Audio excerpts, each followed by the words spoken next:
After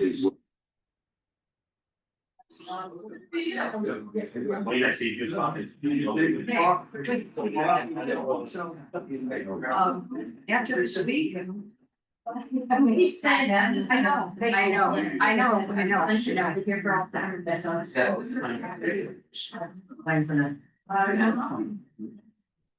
You're asking me where to see me. So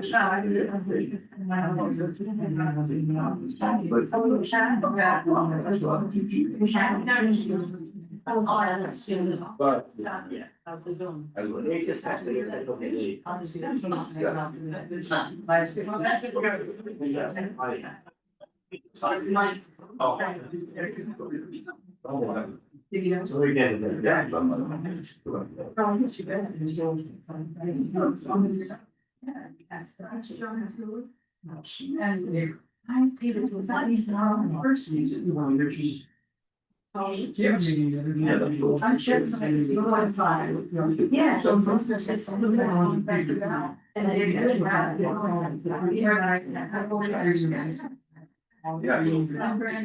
So did Ellen yeah, so here for the word. I am regarding the one.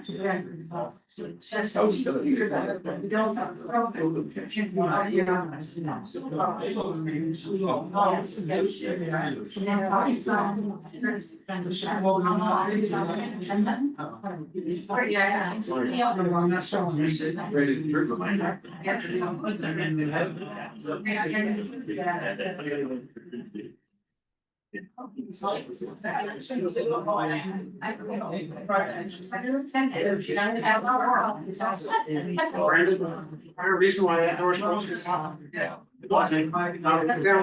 downstairs, the inside door's gonna go. Well, Ray had to let me. The other one. Oh, yes.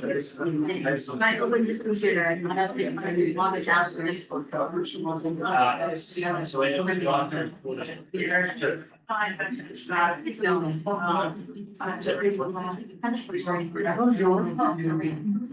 Those are all yours.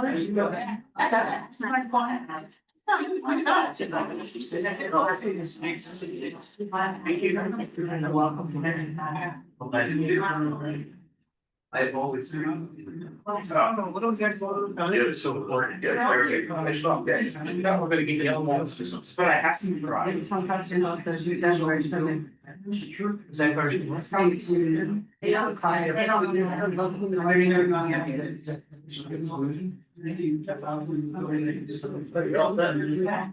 Well, we have forum, so we're gonna bring meeting to order, please, at 6:34.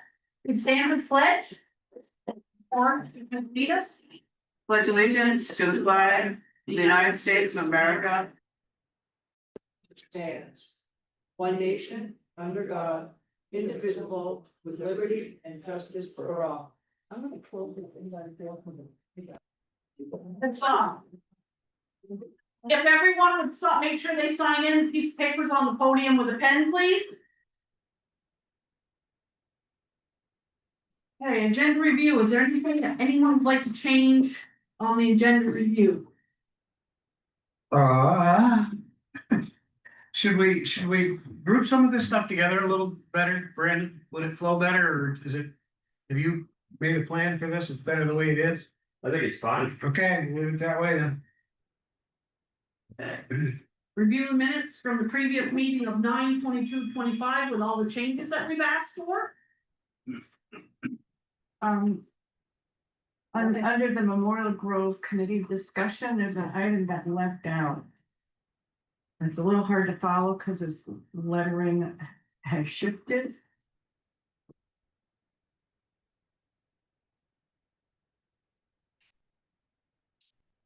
I see what happened. Item I in a previous draft has been moved down to item L after the vote was taken. And the vote on formation of the committee deferred to next town meeting. Is supposed to be deferred to the next select board meeting. So I don't know what happened. Things got shifted around.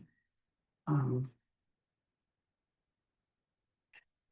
that sentence on the vote of formation of the committee is deferred to the next town meeting should be deferred to the next select board meeting.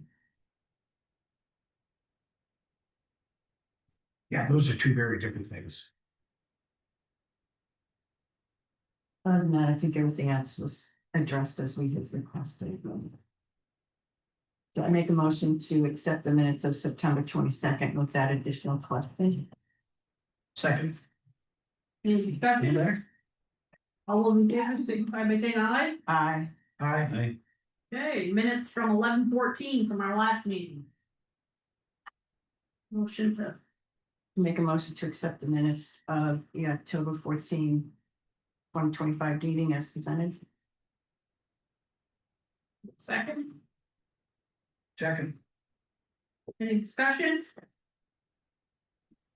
My husband was present at that meeting, although I don't think he signed in. In person or online? I'm sorry. Was he he in was, person? he was here. Yeah.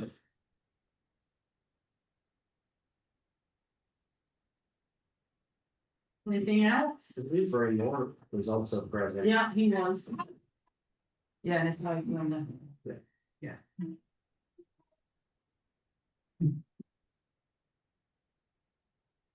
on Kelly, do you have time for a brief comment from citizens not on the agenda?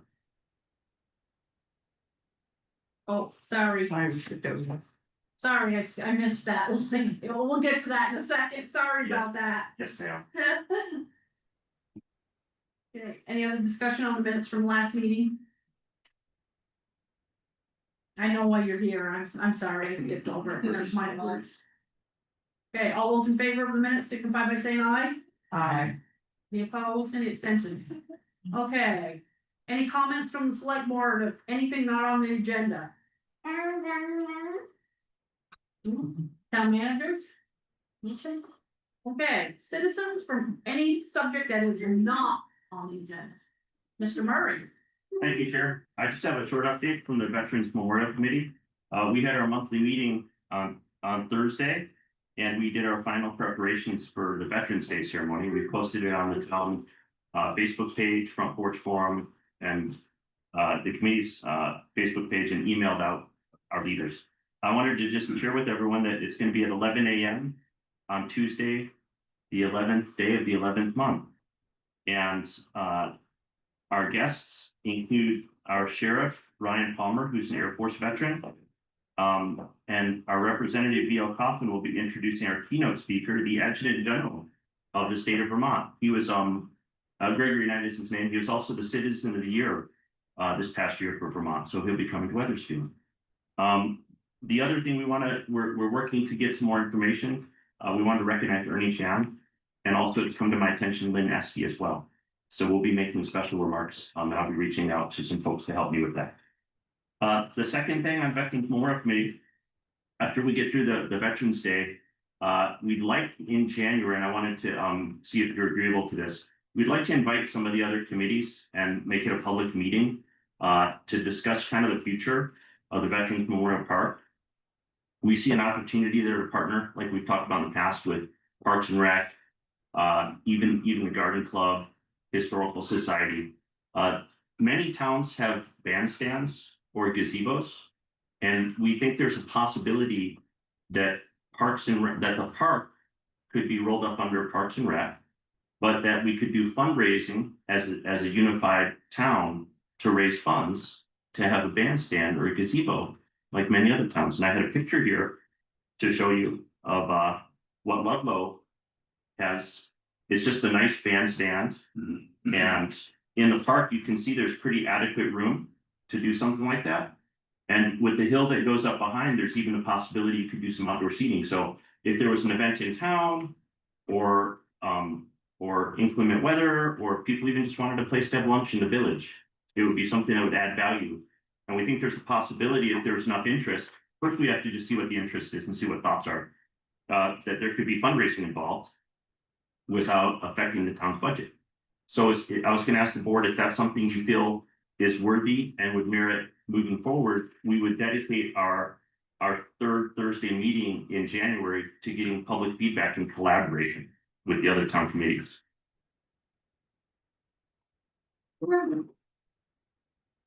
So welcome your feedback. That's all we have. Thank you. Okay, thank you. Yeah. Same thing. State your name, please. Okay. Julie Levy. I'm glad to be following that because I've seen a lot of energy in town to have economic development that results from small efforts like the Parks and Rec effort in Horsington Field, this effort. There's a conversation group that's trying to assemble information on small businesses, small agricultural businesses, recreation, places for people to stay, that sort of thing. And there's a piece that I feel like is missing, and maybe we could get it on the agenda for our future meeting, and that's signing the Governor Scott's Declaration of Inclusion. Because there's a public map available on the web that shows all the towns, 164 towns and municipalities have signed it, including the majority of our neighbors, and all those towns are colored green on the map. And Weathersfield is there, not colored green yet, so it's pretty white.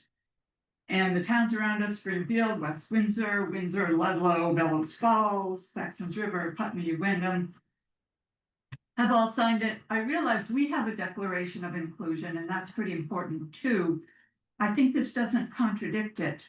And I think because there's public statewide effort and evidence of being a welcoming state, that this would be worthwhile. So some of us are here to ask the select board to put it on their agenda, read it, think about, look at there's a fact page about liability and all kinds of things that I hadn't thought about of actually signing on to this, answering all the questions that I think a lot of us might have from the authorities of the state. So that's my pitch for signing the Declaration of Inclusion. Thank you. Thank you. My name is Susan Wilder, and I live in Beaconsville. I learned of the Vermont Declaration of Inclusion 4 years ago, just after we bought our place in Oak Grange.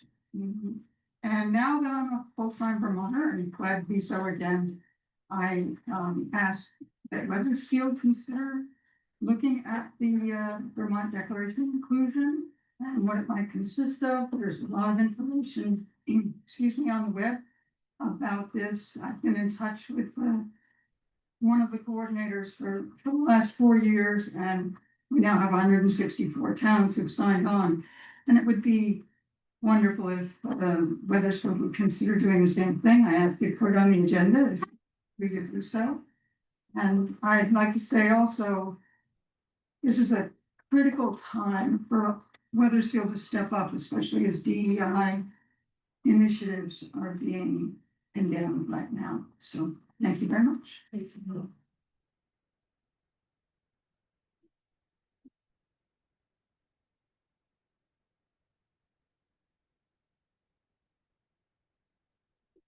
Anything else? Was that it? Is that all you guys are here for this conclusion? Okay.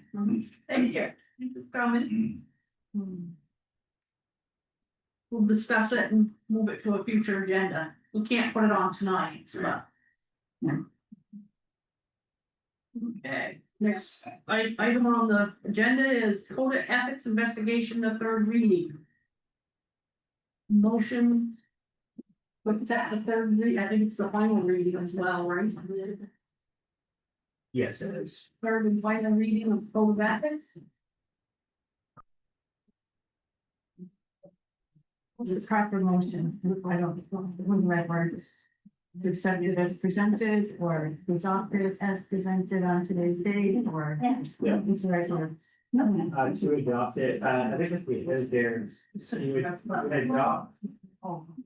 the comment, what was it, over the ethics investigation, and then also.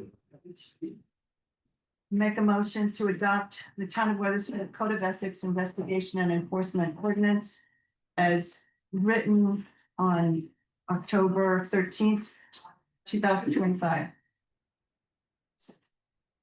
A second? Second. Any discussion? Nothing's changed yet since the last time, right? There was some corrections that, Yeah. yeah, Yeah, the corrections that you had to make. yeah, they were just overlooked, but they got included in this. Great. All those in favor signify by saying aye. Aye. Any opposed? Any abstentions? Final reading approved. Personnel policy. The third reading for the personnel policy as well. There a motion to accept the reading of the personnel policy for final. And nothing has been changed here. The same as it was before. Yep.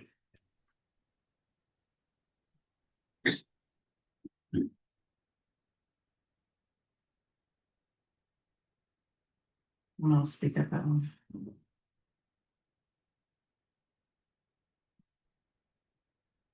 What's that, it's what? Don't want to speak up that one. Yeah.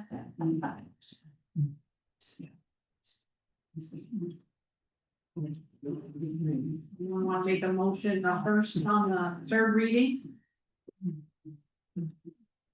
I can make them. There, second?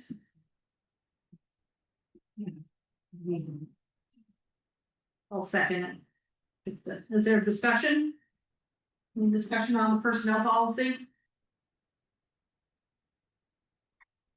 No discussion, all those in favor? Somebody by saying aye? Aye. All those opposed? I don't think I heard enough people say aye. I'm gonna One, I abstain. had one. Yeah. I had one aye. I was just looking for something to make sure. I had one abstention.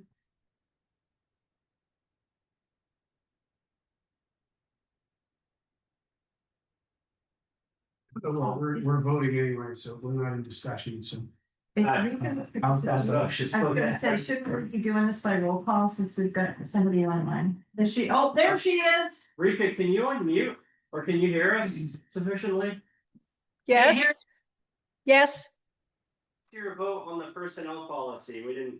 Oh, sorry. Yes, I'm in favor. Yes. And it does need, it Yeah, roll call. has to be done by roll call. Yeah, I'm gonna do Yeah. it over. Okay, roll call, personnel policy. All those in favor? No, you gotta call them out by name. First. I gotta name each You gotta person. call them out by name when it's done. Okay, Rico, what do you vote? Yes? Yeah. Yes. You can't lead them. No, I was gonna give her multiple choice, but she answered it before I finished my question. How do you vote, Rika? I vote yes. Okay, DeForest, Abstain. See you guys later. Thanks for coming. Nate, Aye. Mike, Aye. myself, Kelly, I. Okay, motion carries. Okay, It's unanimous. capital plan. Okay, no worries. Yeah. All right, so we have completed the paving capital plan, the highway department motorized equipment capital plan, the fire truck capital plan, and the technology capital plan. So those four are in the packet, they're ready to be presented tonight. Excited to do that. There's still additional work that needs to be done. We can more than likely get through the fire department equipment capital plan and the building and grounds capital plan this year. However, I think we can talk about that after you hear what we have to present tonight, because we may want to do it in two phases. So we'll start with the paving capital plan, and Ray can stand up and go through that with you. Did everybody have an opportunity to review the paving capital plan? Okay, excellent. Hi, I had brought this paving plan up, it was completed over a year ago, last year was the first installment in the capital plan of 100,000. This year we were requesting 20,000 more, it'll gradually increase until we get to the point where we wanna be. This plan will keep our paved roads in good, fair to good condition, and continue the effort to have longevity in all our paved roads, so we're not letting them fail and not doing any maintenance and then having a really big bill trying to rebuild them completely. It's always, for every dollar you spend now, you're saving like $1.50 down the road. Before I get too much into depth on this, I know it's a little confusing to read. These are places where. Oh, sorry. These are all the proposed annual pavement maintenance, and then up on the top line, you'll see. This is the calendar for when it's going to be done and the estimated cost for each. And then the other page is actually the maintenance to be informed. Via shim and overlay or crack sealing. It's all just, and it gives all your distances from 0.0 to 106. So this, for instance, Airport Road would be a 1-inch pavement and then crack sealing, they'll crack seal underneath it and then 1 inch pavement on top of it. So that's what just crack fill, mill, micro mill, pavement, crack sealing, and reclaim. The bond WC is not something we generally do. Those are lower cost maintenance techniques to keep the road in good condition. Crack sealing is the first thing you do. We're trying to get into the proper technique where you crack seal before you pave, so you seal all the cracks underneath and you pave over the top of it. So if it does crack again, it's already sealed underneath, so it doesn't continue to go down, the water won't continue to go down through the ground. That's where you get all your separation. The dirt gets wet and it freezes and thaws and it heaves up and down, that's what causes all your cracks. So, anyway, any questions? I don't wanna get too into the weeds on it, it's pretty straightforward. The only thing that jumped out to me is Amsden School Road is listed as on the east side of town. It's on the east side of Perkinsville, but isn't that still the west side of town? And when we talk about Weathersfield. Yeah, I will adjust some of those, it is. I don't see where it says east side of town. Sorry. Well, it's the index for photos and stuff. Oh, it might be on the east of the road, like the east end going towards the west end. He did provide. Amsden Schoolhouse Road? Yeah, it goes from east to west. It travels east to west. Does? Yeah. I thought you said Airport Road, sorry. No, Amsden School Road, Amsden School Road. Isn't that the one that goes from 131 over to the dump? Yeah, that's southeast to northwest, I guess. What page are you on? I'm just looking at the index for the picture for the photos and it says that that's on the east side of town and I'm looking at Weathersfield and thinking that's still Perkinsville west side It is. of town. Where's that? That's all. Okay. It's not a big deal, I don't think. It's just, Thank you. No, I read it. Yeah, it has west side of town written here on Airport Road. yes, And it might be on the photo, you wrote the east side of town, is that what you're saying? yeah, okay, but yeah, I can make a note of that. I think it would be on the west side. It is. I mean, Well, those don't even need to be in there, right? For me. East side or west side of town, don't even actually No. need to be in there, they don't bear in. That's what I'm saying, it's not a big deal, I just. It's just an index for photos, is all it is. Can you talk to me about the gravel road recommended for pavement? Yeah, we have several in town that have been talked about for paving in the future, but that's after we get caught up on everything else. One of them is Tenny Hill, that used to be paved. And they reclaimed it. And then something happened with the board and they decided not to pave it again afterwards. So it's been something that we've been trying to get repaved for 16 years, I think. Did I say Willard Orchard on that list? You did Yes. parts of it. Well, It used to be paved. paved the orchard. It was paved from Center Road to the orchard. Oh, I didn't know that. Yeah, they tore it up and never repaved it, but that's like the wish list of where we could pave. There's also a lot of aprons, maybe down into the covered bridge on Upper Falls Road. And then the dirt section between the bridge we just fixed on the Scotty Basin out to 106 is another one. They're not, like high priority, but they are. I left room for expansion. Center Street, Perkinsville, Cemetery Road and Scotty. Those are all places that have been mentioned in the past, so we added it to the budget, but they can be easily taken out, or you can add other roads if you find other roads you want done.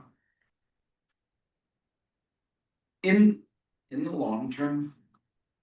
like, if we think about cost over time, is paving cheaper or more expensive than maintaining gravel roads? When you're talking about 20, 30 years out in capital plan? I'd have to do a lot more research on that. I think long term. It's probably about the same.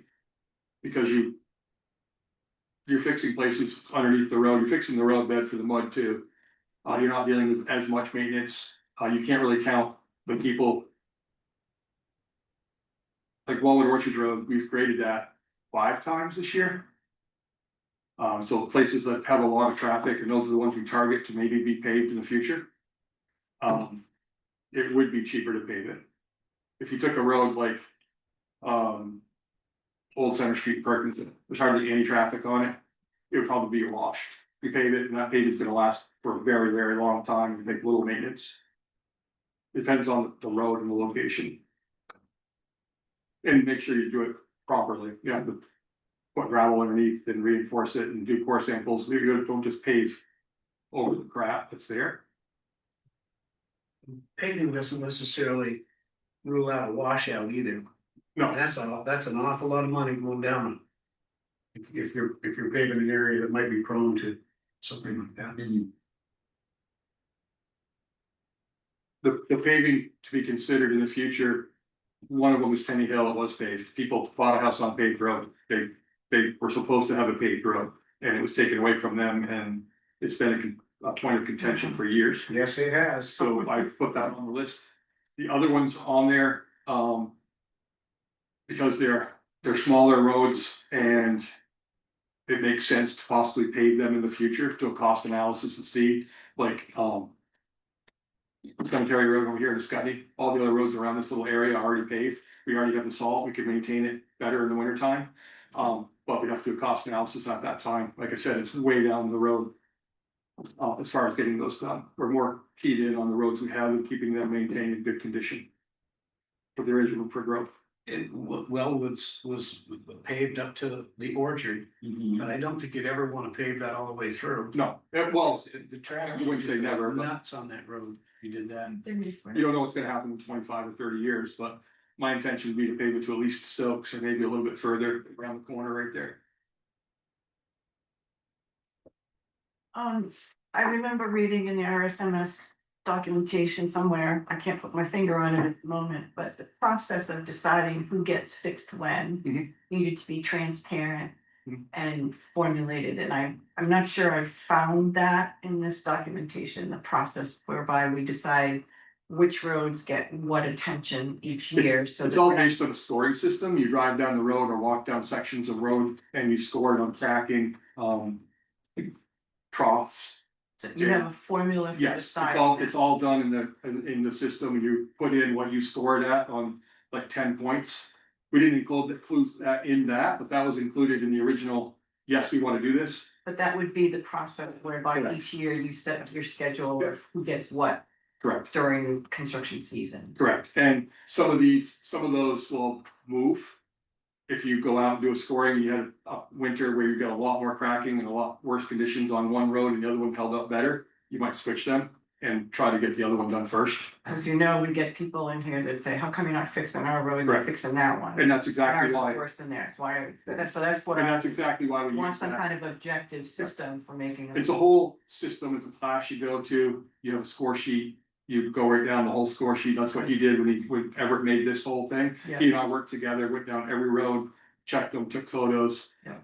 In the photos, it might show, light cracking or heavy troughs or whatever, and tell you why we're doing what. But that was more in the beginning, we had that whole meeting in the board about why we're gonna do a pavement management plan. And that was included, but I can get that to you guys again if you want it. It's not in there, but.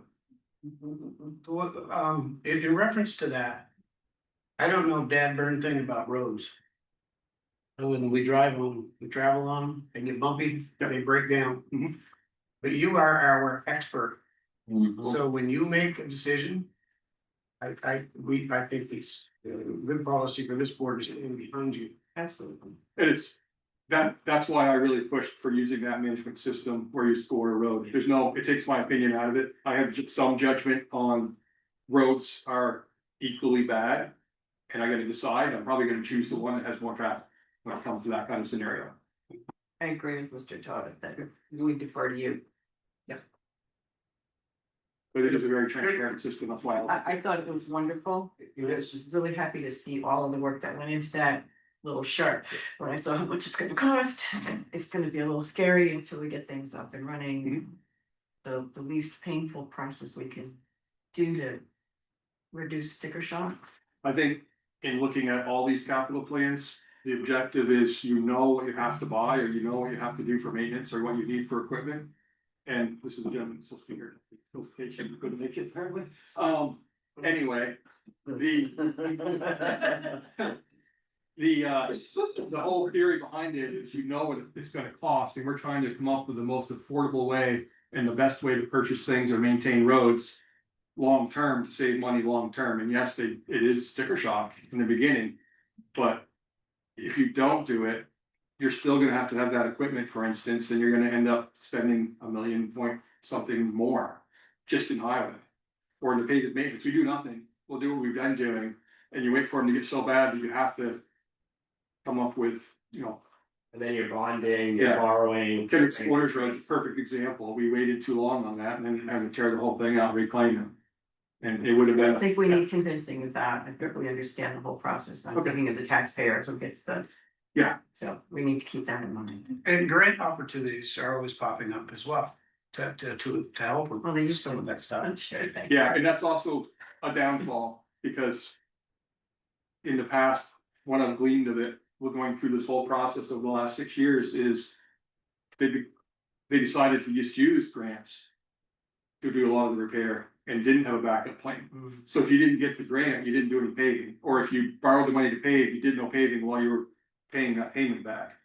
So this just eliminates all that. Oh, I'm only looking at it from the prospect that we stick to this plan, but if a grant comes up, we Yeah, can get a grant, you put it in Yeah. there, and obviously. For instance, this year, a grant came up and we're pushing Airport Road down. We're gonna put the money that we have this year into adding to the Center Road project for that $200,000 grant, so we can get more done.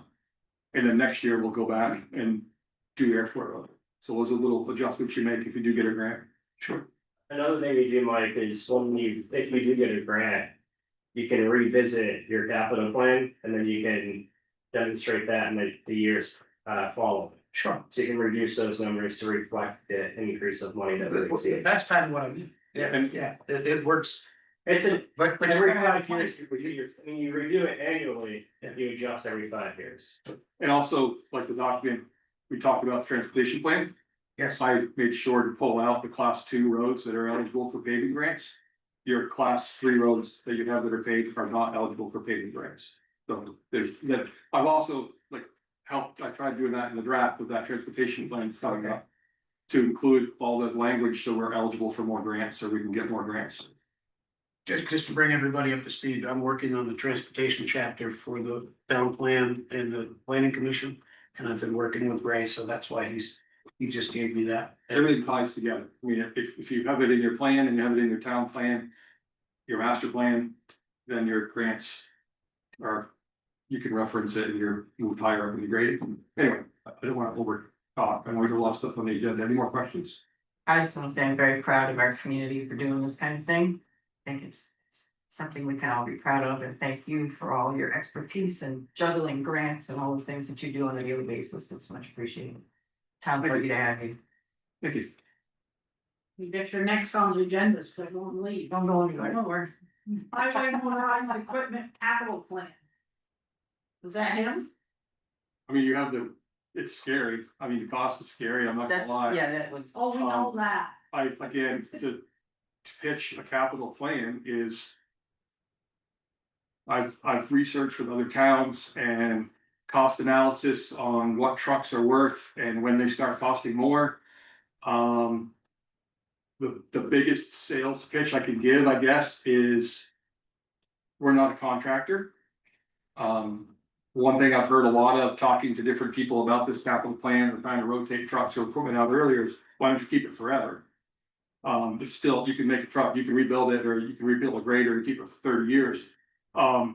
That's mostly from contractors, and that does work for them because they charge an hourly rate. A percentage of that hourly rate goes back into the maintenance of that piece of equipment. When it starts costing too much, then they'll replace it. I'm trying to capture the discount that we get when we buy a piece of equipment. You've all heard this before, like you buy a truck at a discounted rate. And you have equity in that truck, and if you wait to a certain point and you start losing that equity at $10,000 a year between year 5, 6, and 7, you're going from 95 to 85 to 75,000 on trading. After that, it drops down like 12 to 13,000 a year, and the costs go up. We have a 2012 dump truck right now that I'm put up to try to get it traded in this year. It was about $11,000 to get it ready for winter this year. I just got the estimate. The other day I found out the radiator was bad on one of our trucks, and it also has a diesel exhaust fluid leak. I don't know if you know what that is, but the diesel exhaust fluid goes into the exhaust system. It's like a giant catalytic converter that burns off everything. They're expensive as heck. $14,000 to get that truck fixed. It's labor that we can't do. I don't have the people to tear a whole front end out of the truck to get into the radiator. I tried finding a used radiator. We can't find one. We had to go with OEM original, so it was about $6,000 more. I just got that today. Sorry. I got earlier, but it's those are the things that's 26,000 in 2 years that you could have put into a capital plan and had equipment that radiator and that DEF system would have been replaced under warranty if it had gone bad. Those usually happen after year 7, 8, 9, 10, 12. It's not common to have it happen in that 5 to 7 year mark. I would say we're talking about a 12, 13-year-old truck that perhaps should have been somebody else's problem at this point. Correct. Yeah. It would have, and that's why it's not random. I mean, you try to find the sweet spot. I mean, if we could boost it up and have a lot of money, I'd do it at 5 years. And you get 10,000, but you only get $10,000 more. And then you have to weigh in like the warranty. If I get a 7-year warranty and I trade it in at 6 years, there's 1 more year of warranty left on it. It definitely outweighs the cost of the original cost of the warranty. So you get more money in traded. So there's a lot of stuff moving. And when you get done with those numbers and you take your actual money spent on that vehicle that you've had for 5 or 6 years and trade it in, and then you break it down to what your actual annual cost is for that vehicle, you'll find it impossible to beat that number. But yeah, it was like 14,000 this year, and I think it was 3 years ago. One of those trucks was about $7,000 for a whole new suspension system. If you look at repair, or if you look at leasing or renting or anything like that, it doesn't work out. I did that with the grader. Well, it was 2 graders ago. Yeah. I did that, and it just doesn't work out. Well, the perfect example, the last grader we got, it got voted down by 18 votes. And it would have been X amount of dollars, and the next year is $75,000 more. That had to be built up in tax dollars to pay for it, just because the warranty ran out and you had the depreciation for the year. And in that year and a half, we had issues with the grader, and it was almost 23,000 for maintenance. That's just a fluke. I mean, it had a bad valve. It needed to be, it's not common, but you don't know. And I'm trying to solidify the budget so I know the heaviest, biggest ticket items are going to be covered under the warranty. You're still gonna put brakes in them. You're still gonna fix the exhaust. You're still gonna do general maintenance, but a $14,000 bill, it could have been 2,500. That's a lot. Another aspect to all new vehicles, like, well, I don't care if it's a motorcycle or a truck, a grader, whatever it is. They got a dozen computers on them. It's a nightmare of wiring and repair costs are expensive. You go back to the old discussion about why don't you get a mechanic? Well, if you have different trucks or different equipment, they all take a computer program that expires every 3 to 5 years, and you gotta pay another 20,000 for the whole program to plug it in and do the work again on your laptop. We've had several times where the grader has sent the code through the space or whatever, and they call and say, hey, so you got a code, it'll be over next week to fix it. And they never turn a wrench. They sit in the front seat of the grader with a laptop and hit buttons and they fix it. They don't even look at the engine. They're plugged into the computer. Makes you wonder why they couldn't have done that from where they were. Well, they test drive it in between, sorry, they do drive it around the yard and then go back. The other thing that's also in that capital plan, not to overspeak too much, is like the loader. We have a 2006 John Deere loader. It is my intention to rebuild that loader completely in about 4 or 5 years. I think it's fiscal year 30. Even if it costs between like 50 and 60,000, I think we'd be further ahead than trying to buy a new one. And I also would recommend on a piece of equipment like that, you look at used rebuilt or decent used instead of buying brand new. It's a very important piece of equipment, but it's not front line. And if we keep a spare, like right now we have a 1988 cat, that's our spare. And there's a lot of times we use it just because the John Deere's out somewhere or maybe broken down. And that we just jump in that and go. I think if we keep that going, we're having a spare. We can keep getting a used or rebuilt machine in case something does happen. Mainly the spare is you push off the winter sand when you're hauling winter sand in the fall. Because the loaders over in the bow pit loading trucks, they come over and dump, and then the other loader's pushing off on the sand pile. That's the biggest thing it's used for. But I would recommend trying to get used or rebuilt when you can and it's practical. Stay away from it with the grader, stay away from it with an excavator and the trucks. But the old John Deere tractor we have, right now, I'm trying to get a price for one I found that's used. That's a fraction of the cost of a new one, and I would recommend going that route. It's for the leaf blower, and it has a loader on it, and I can load the little trucks. Instead of wasting a lot of salt or sand falling off it, I can have a smaller bucket to load it. So it's not all new, all shiny. It's new where it has to be and used and rebuilt where we can, and it's practical. Any questions? I know the number's scary, but if you put it off, the number only goes up. An older machine like that that's more straightforward is something that, a general mechanic can.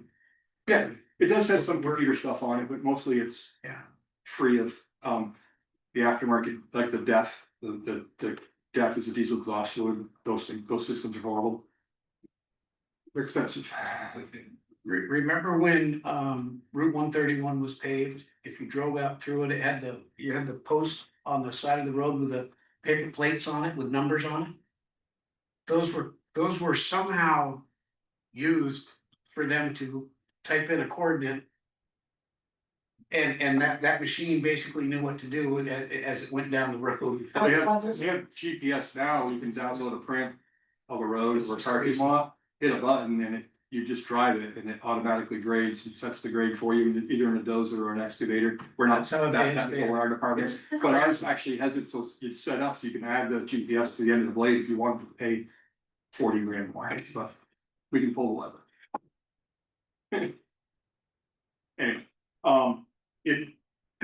I know you guys get it. It's going to be a hard sell for the town. I know there's a lot going on in the economy right now, but all these departments, if you push it off, it's just gonna make it go up because you're still gonna have to be on that cycle.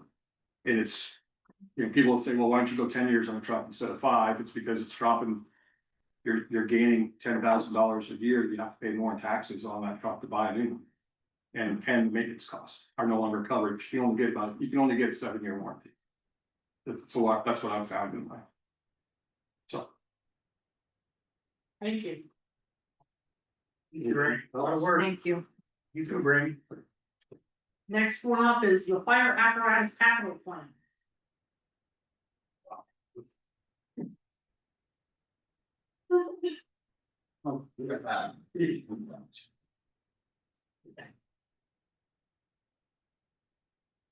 Have you guys had a chance to review the plan at all? So town manager and I worked on this. A lot of the concerns are gonna really mirror what Ray just said. With maintenance costs, truck components. Truck sophistication and how that's all worked on, as far as why we shouldn't put it off. A couple of things to know, Brandon and I really feel that we've kind of pushed the window for how long we can keep these trucks. As I look at this plan, I really don't think we can push things out beyond what we've listed. And another note, the fleet currently has, other than the portion that the town just paid off on the ladder truck, the fleet currently has 4 trucks that were bought by the individual fire departments. And the other 4 trucks were bought by the town. And other than that portion of the ladder. So. This is also a large number when we look at this. But the departments are no longer in a position to fundraise monies. To buy trucks. But engine one was purchased with. Mostly department funds. The West Weathersfield brush truck. The Escutney forestry and most of the ladder truck. So when we add those 4 trucks in, that is gonna. That does make this higher than what we've been used to. For truck purchasing in the town. Historically, we've purchased the truck every 5 or so years. Kept it for 20 to 25 years, and that's, we've got that note for 5 years, so one falls off, we pick one up.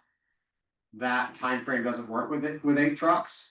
And we've also seen a drastic increase in costs since COVID. There's, if you ever have, all of your spare time, go do some reading about the Rev Group. And the Rev Group has essentially purchased all of the major manufacturers of fire trucks in the country and has driven up the price over the past 3 or 4 years. Anyway, that's a whole other topic, but the cost is real and that's not something that we can really get out of, but there's a factor there. Any questions on how we got to where we are or where we're looking to go? So this, from what I see on this, we're only looking to replace one vehicle right away. That's correct. Okay. And that vehicle is in pretty disrepair at this point. Well, it says 2006, well, you got another 2006 on there too, you got 2000 on there too. 1999 on. Yeah. We structured it. With the mindset of stretching it out as long as it can go, but the residual value of the truck is gonna be very low. But what that allowed us to do is develop a capital plan that progressively increased by 15,000 per year. It's totally different than the highway department, where we need that consistent 292 per year. We're gonna progressively increase it by 15,000. But what that meant is sacrificing residual value. Since the trucks are already so old, the residual value wouldn't be much anyways. There's not a big market for these fire trucks. No, and so on the fire side, unfortunately, like, it doesn't really make sense to, let's just trade trucks in every 5 or 6 years. Yeah. We're not using them enough to do that. Some of the busier departments do that and they're using it a lot more, so their depreciation would essentially match their use. We're not gonna see that because we don't use them enough to make that worth it. We're also not seeing as much complications as what the highway department might see with emissions and such, but it's still something we're seeing more so than we did 15 years ago. Where things are just not able to be worked on. I don't know where budget reports are. I mean, we're at 70% of the fleet maintenance budget for the year already. And it's only the end of November or October. We're not into November yet. Some of that is related to maintenance, annual maintenance and what we found, but I have no doubt that we're gonna be over budget in vehicle maintenance for the fiscal year. And that's rising costs and rising shop costs. And so, again, if we push things down the road, that would be another increase that we would face and more downtime trucks. When we were thinking about the consolidation of the municipal department, was there any talk about not replacing some of the equipment? Or saying something that based on usage, that we don't need to replace? That just sort of, right, as its useful life ends, it ends. So we've talked about how to use things differently. To still use 8 trucks. The current plan is not to keep a ladder truck, it would be to replace it with a rescue truck. That could carry more of the rescue equipment, technical rescue. Respond to motor vehicle accidents and all of that, but it would not have a pump on it. Which saves some costs, it wouldn't have an aerial device, saves a bunch of costs. The other change would be the duplication of the brush trucks. We technically have 2 brush/forestry trucks. The plan would be one of those becomes a utility and one stays as a brush truck. The utility would run all the medical calls as it does now. But there's some reduction in cost by not outfitting that as the brush truck again. I don't see a great way to reduce the number of trucks and still provide the services that we're providing. We really need a pumper and a tanker on each side. And then that leaves everything else. So if we agreed that we need a pumper and tanker on each side. And we keep the mini pumper in station 2, that's a 4-wheel drive pumper that can go out as a quick attack. It can get to some of these places in town much better than a larger truck, especially in bad weather, and a brush truck. And on this side of town, a rescue to be up on the interstate more with the motor vehicle accidents we're dealing with, mountain rescues, all of those things. And a utility truck would be, we're running that to all the medical calls now on this side of town. We would continue to do that. That would also be a better vehicle for folks to take to trainings, meetings, because it wouldn't have a skid unit in the back of it. And if we didn't get one of those, it would drive up the use of one of the larger trucks. So that's kind of. But that is a different fleet than what we currently have, so that's different. There's definitely some changes. Yeah. And I've thought about, do we reduce the fleet size? And everything I think to get rid of impacts something negatively that I don't personally like.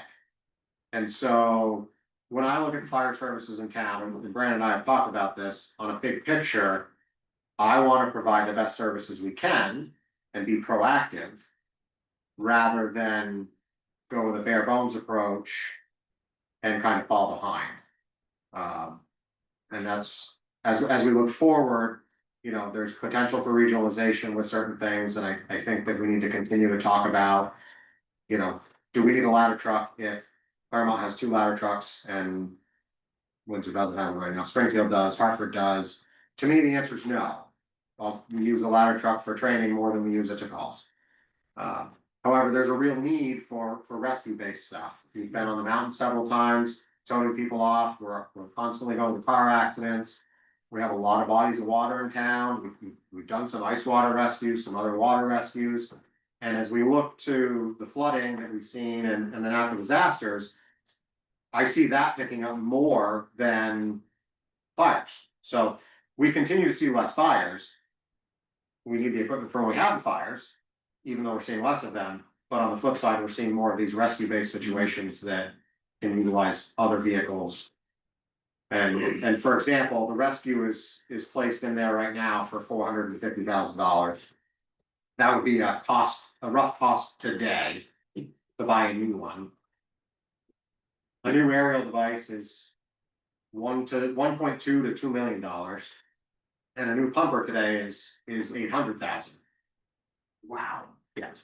So a new pumper today, like engine 4 or engine 7, 800 is, you can go more. Isn't that twice what we paid for the last one? Yep, in 2000, so engine 7 was 2018, pre-COVID.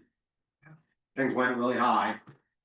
And not to get in the weeds, another thing that I think we need to look at when we look at truck replacement is commercial chassis versus custom chassis. So engine 7 and engine 4 are both the cab over typical fire truck that you see that, you're sitting on top of the axle. The tanker and engine 2 would be the commercial chassis that looks more like a dump truck, where you sit behind the axle and there's a hood and whatnot in front of you. It's about $150,000 difference just for the cabin chassis to buy a commercial chassis. They turn tighter, they get into better places. Do we need 2 of them? Do we not? And so that's another question that I think we'll answer when the time comes to replace them. And prices may align better at that time, but today I would struggle to justify spending that much more on those 2 trucks, at least for both of them. If you're looking at replacing them today. Yeah, you talked about not replacing the ladder. But was there a discussion about just getting rid of the ladder and using that to move forward with some of your changes and stuff? Or is that, I'm. So the ladder would, under this proposal, be replaced with a rescue truck. Yeah. The ladder was purchased 5 years ago, or three or 4 years ago for $45,000 or $50,000. It's in decent shape for its age right now. That's a 1998. It And was 2 years ago, wasn't it? Cause it was right at the contract signing yeah, I thought it was early COVID that for the ladder truck. yeah, that Darren had bought that. I thought it was right at the signing of the last contract. No. Not the last one, but. So when Farley purchased that ladder truck itself, Yeah, and it did that right. back in 2022, I believe we got. That was 21 or 22. Yeah, and he went to Canada to get it. Yeah. 22 would make sense because Yeah. it's a 2-year contract and we just did the contract. We would have. This past summer, so it would have been 2 years then, Yeah. because they got it just before they did that last They did. 2-year contract. So in talking with the fleet mechanics that we've been using and the ladder inspection company, because the ladder, that actually gets tested every year. That company comes out and tests that in accordance with NFPA. Everybody feels it's in good condition for its age. Because it's fully depreciated, and I don't know what we could get for it, let's hypothetically say we could get 30 grand. That's, I'm pulling numbers out of thin air here. In 5 or 10 years, if we can get 10 or 15,000 for it, then that was great value for us to keep it for those 10 years. And so that's the plan, is to keep that for another 10 years, to try to stagger some of these purchases, even though it may not fit where we're going. We'll use it for now as we can and try to stagger those purchases. Yeah, cause it was. So in other words, the purchase of a rescue truck wouldn't be for another 10 years. Anyway, okay. And FY 35 late. not that it's, I mean, I think it's peripherally related, in a meeting a while ago, when it may have been when Dave was here, talked about like rescue being a potentially a revenue generator or billing when doing rescues on the interstate. That's that. Yeah, that's how it's. Oh, hazmat, okay, That's alright, only hazmat. alright, So the town has a metric to be able to bill hazmat. gotcha, okay. I just remember that part of that conversation, I guess, was a while ago. We have, It's inconsistent. it's inconsistent. We've seen more insurance companies pushing back, and we've seen a pretty significant downturn on those incidents that allow us to bill. Okay. It's not something that we could really budget for. We're Yeah. actually, I'm trying to reduce the amount of time we spend on the interstate. The state, that's a whole other thing. But anyway, I'm trying to reduce the amount of time we're on the interstate. Well done, Josh. Okay, any more questions for us? I just have a statement, just to add to this is a polar opposite of the highway situation. Because the highway department is trying to capture the value in their vehicle because they're getting a discounted rate, and it's a certain price you can expect to get on a trade. A fire truck only goes to municipalities, there is no municipal rate, the prices are exponentially higher. But you don't have any residual value you're trying to capture to get the trade, so you can see the cost difference. I know vehicles cost more to buy, but you can actually see it. Where if you're getting more for the trade-in value, you're reducing the tax need. And these guys are asking, you have to get pretty much the whole vehicle cost, because you don't have the equity, you don't have any value in the vehicle when you trade it in, really. So just to point that out. Brady, what did Darren end up selling that that ladder? Cause it sat over there for a while, it was for sale. And someone, yeah, that's, I was gonna say. It was- And then the gentleman I actually I spoke with Jackson the other day. The guy bought it for a long one, for his grandkids. A lot of the old chassis that you're talking about, the normal standard truck. A lot of those old fire trucks would go to farms and they would put a dump body on them and they would use them. They don't really do that with the customs as much. So that value is gone now too. An engine one, I don't. Do you know what we sold engine one for? I thought it was like $8,500. It was, yeah. That was the number that comes to mind. So that engine one that was just replaced by the tanker in the Scotney station was purchased in 94, 95. And we just sold that for $8,500. Yeah, I didn't think we ever got much for those. No, I mean, we did okay on one of the engine two.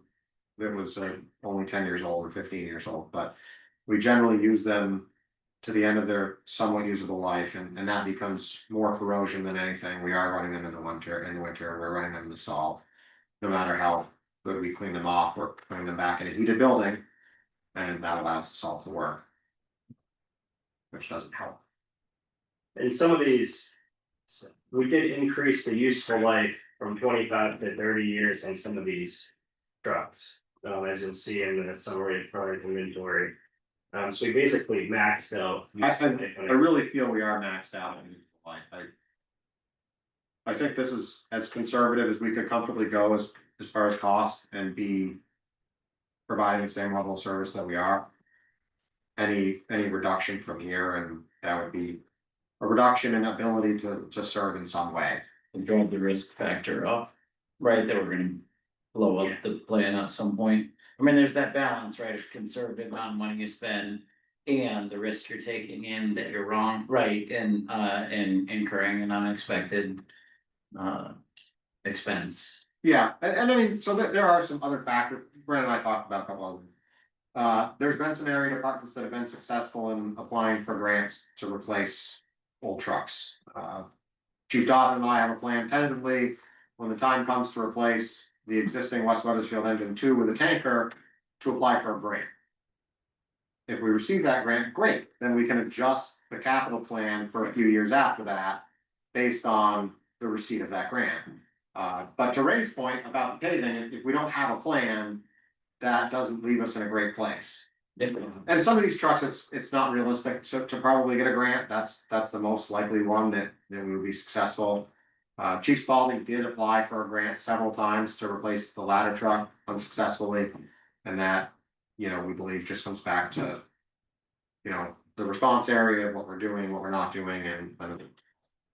Now that you're a whole town applying for that grant, you're not half the town applying for the grant, it's gonna make a huge difference.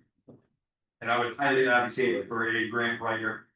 So West Weathersfield used a grant writer for years and quite successfully. Chief Donovan has gotten a lot of grant money for this town, that he probably doesn't take enough credit for. So, we would like to do that moving forward. The grant that we would typically get is a once-a-year grant. You can do one application and you either get it or not. So you try to line up your best chances for what you might receive and apply for that. Thank you. Anybody else have any other questions for him? I guess you have to go home now. Thank you, chief. Thank you. Hey, it's raining. No, technology capital plan, is that you? Yeah, the last one we have is the technology capital plan. Luckily, this is the smallest one. Contribution is starting at 9,500 in FY 27. We have a good bit of technology in Weathersfield. The useful life for the majority of our equipment is 5 years. After 5 years, our IT company no longer covers them, and if we run into issues, it's basically on us, which leads to unexpected purchases and so forth, outdated software. So I have these on a 5-year replacement plan. We've been keeping up with this over the past several years anyway. We received a grant back in 21, Mike, I think it was, the LGER grant. And I think we received $50,000. We upgraded all the equipment in town, all the technology.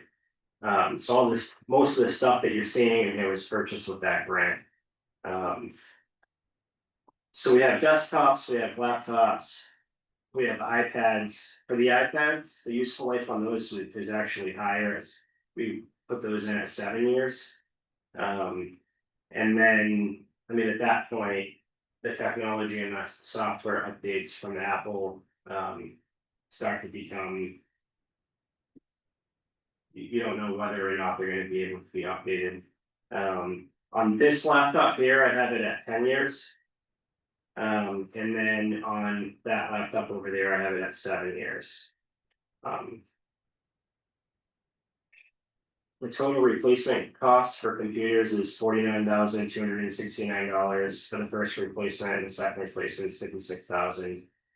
So if you look at I did this based on a 10-year capital plan, unlike the other ones. because technology evolves so much, I'm not like 100% confident what computers will cost in FY 37. So the proposal is to put $9,500 into the reserve fund for 3 years and then increase that by $500 for the next 3 years and then $500 for the next 3 years after that. They can see the balance at the end is 500 over.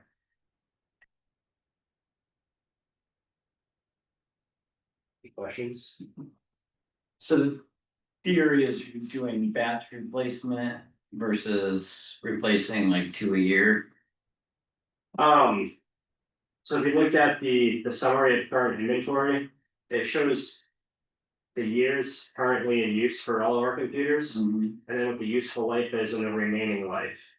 So once, like you can see in FY 27, we have some computers that are beyond their useful life. We have a lot of computers right now. Like I think we have 8 computers.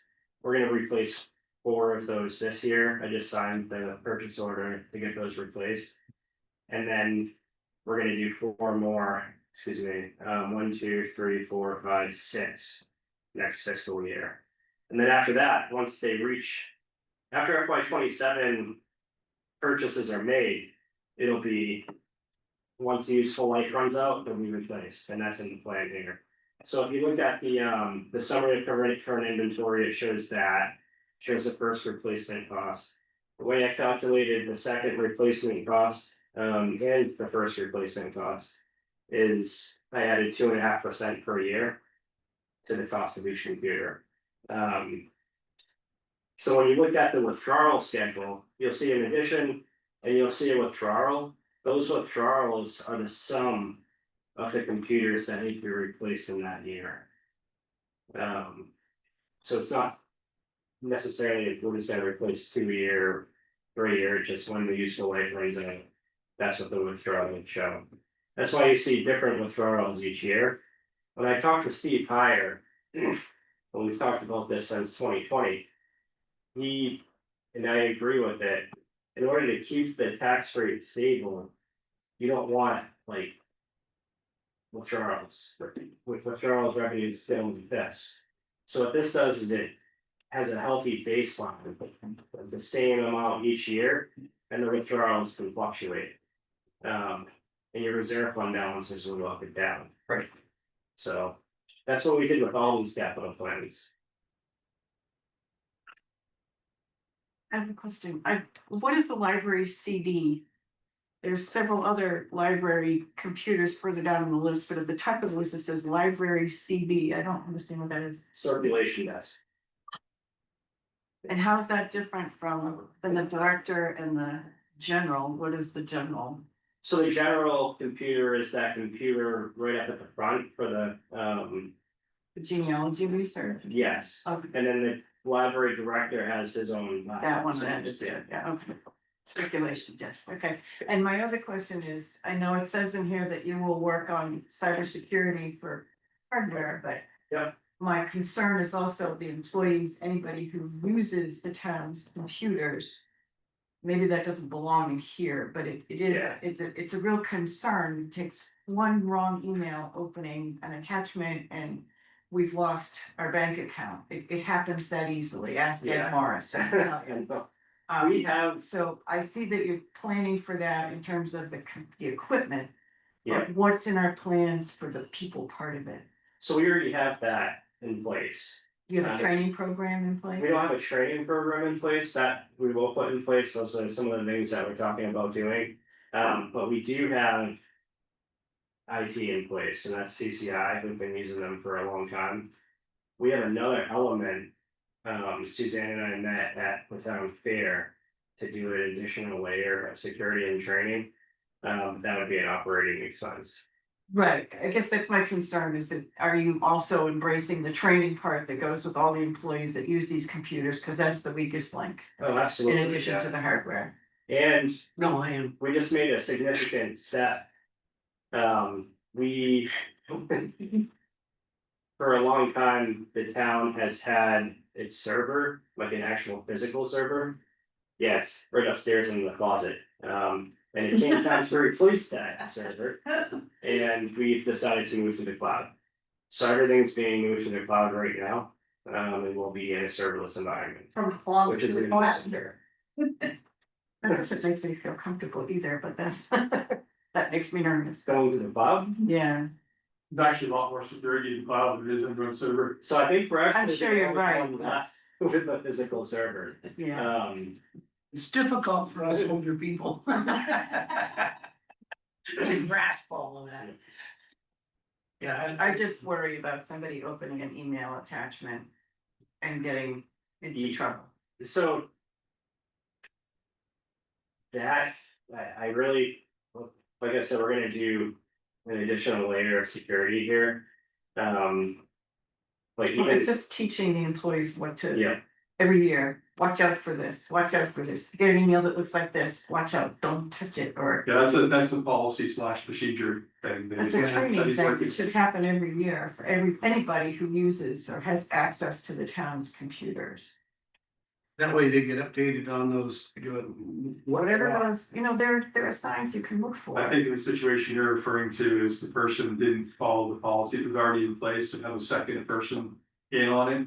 Before they get answered and move the money, but they just didn't follow the policy, but he's already working on the policies here, so. yeah, and in Weathersfield, we already have everything like that in place, not only right here in the town, but also with the bank. We have substantial internal controls.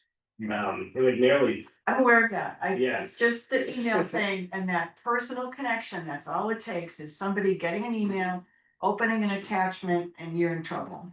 How well are the employees aware of what that looks yeah, like? that piece, but, just to ensure that the town is. Very secure, like even if any of us, one person opened that email, it still wouldn't be able to take place. Because of our internal controls. Our internal Be controls. convinced. And that, the reason our internal controls are so strong is because we had a treasurer. Who literally has decades of experience in this and has groomed everybody in the office on this ever since I've been here. I've been very lucky to be able to work with them. Steve? Yes. Getting $1 out of it was not easy. So, I know the town's in good hands, but we're still gonna add that additional element, which is a little bit different than that, but, Suzanne's currently in conversations with them. I do think, Brandon, though, that it's not all just money, right? That having that train place, there's plenty of other information that is as important to make sure that. Oh, absolutely. And I do think, those trainings aren't hard, they're not. They're probably not, I know we get hit with like every month, like a different 3-minute thing that we have to do at the schools. Around like, hey, here's the current trend, and then they ask you like 5 questions, whatever. Yeah. And we get hit with like, will send out fake phishing emails or whatever, and then they say, hey, 37% of the staff opened it. That's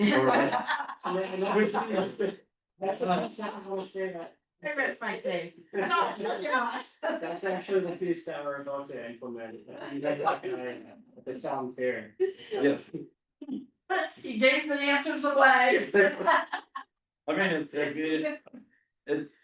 pretty sophisticated, some of them. They are. And they're not after, yes, you get a win if you get the town bank account transferred into your account, but they're after information often, right? And that, which is, can be as vulnerable, right? Yeah, I agree. So what do you guys think about these 4 capital plans overall? Is this a good first step? I think they're amazing. I think And you've done a then- tremendous job. Thank you, I I'm appreciate very that. proud of the community for doing this. Yeah, this took a while. Yeah, of course it did. Because it all starts with an inventory. Yeah. And an inventory I'll wasn't. say in this place. goes back almost a year anyway, doesn't it? We've been working on this for 2 years. Just these 4 capital plans. Wow.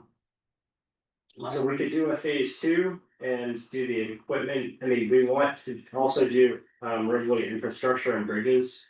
I put a note in the memo at the top here. Let's see. We're gonna do that next year, use the. Yeah, I think that's a good idea. it's up to you guys if you also wanna add in, the Bowen Hill Roberts Road Covered Project. That would be another 69,918.92. Thinking about it though, we could. We could reduce that and we could do that one incrementally. So I could restructure that to lessen. The first 5-year impact and do it progressive, sort of like we did with the fire trucks. And we'll send you guys a note on Friday, and I was like, I need stone. I'll show you different ways we can structure that one. But for a full highway infrastructure plan, Ray's thinking 18 to 24 months. This requires hydraulic studies be conducted. You want to expand on that a little bit? Sure. It's been. When I gave Brandon the 18 to 24 month range, that's for one hydraulic study.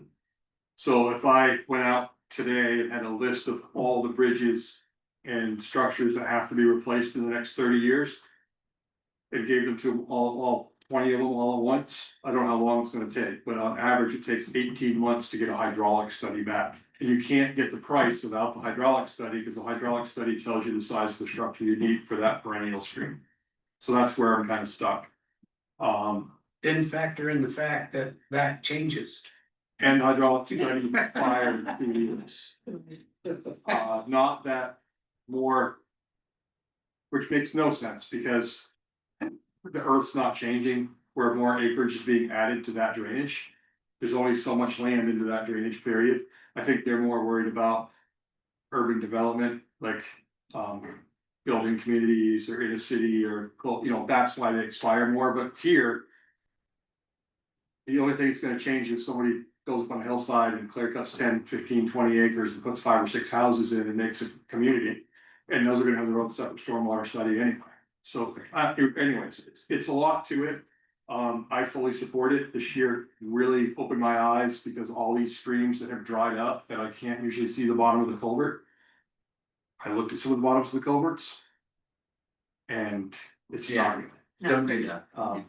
So usually like 2 feet of water, you can't see the bottom, period. You can't get in there and see the bottom. And this year when they're dry, seeing the bottom is an awakening. It's. They have pictures. You're scaring me. So. Anyway, so that's it in a nutshell. Yeah, I do want to do it. It's very important. I think it's. A lower priority, but it's definitely something that I'm excited about doing and having done. I mean, there's gonna become a time where we're gonna say, okay, mud mitigation plan, go ahead and do the lower cost, higher impact areas where you can go in there and put in a ditch, new culvert, a little bit of drainage work, fix the road a little bit, and fix these smaller mud holes and get 50% of them gone. And to me, that's, you're gonna have to make that decision in the future. This is one of those things where you're gonna have to make a decision. You can't possibly save enough money to replace 10 bridges in town. Even if it's in 40 or 50 years, you can't fathom the cost that it's millions of dollars per bridge. You know, but I don't want to forget about, I'm totally on board with you, I don't want to forget about a big structure that's coming up, try to save some money to put towards it. And hope we get assistance, but you never know. I don't think I was thinking at the time I made a big deal about, let's not kick this can down the road to the next generation and not contribute anything. Correct. I don't know that I was thinking we would try and come up with what we think the cost today would be in total. Right. First of all, we know it's not gonna be that 30 years from now, it's gonna be more. Right. But I just didn't wanna take it for granted and say, well, we're gonna leave it to you guys to do it. If we put something toward it, it doesn't have to be the whole. Even if you have a amount. 25% match for a loan.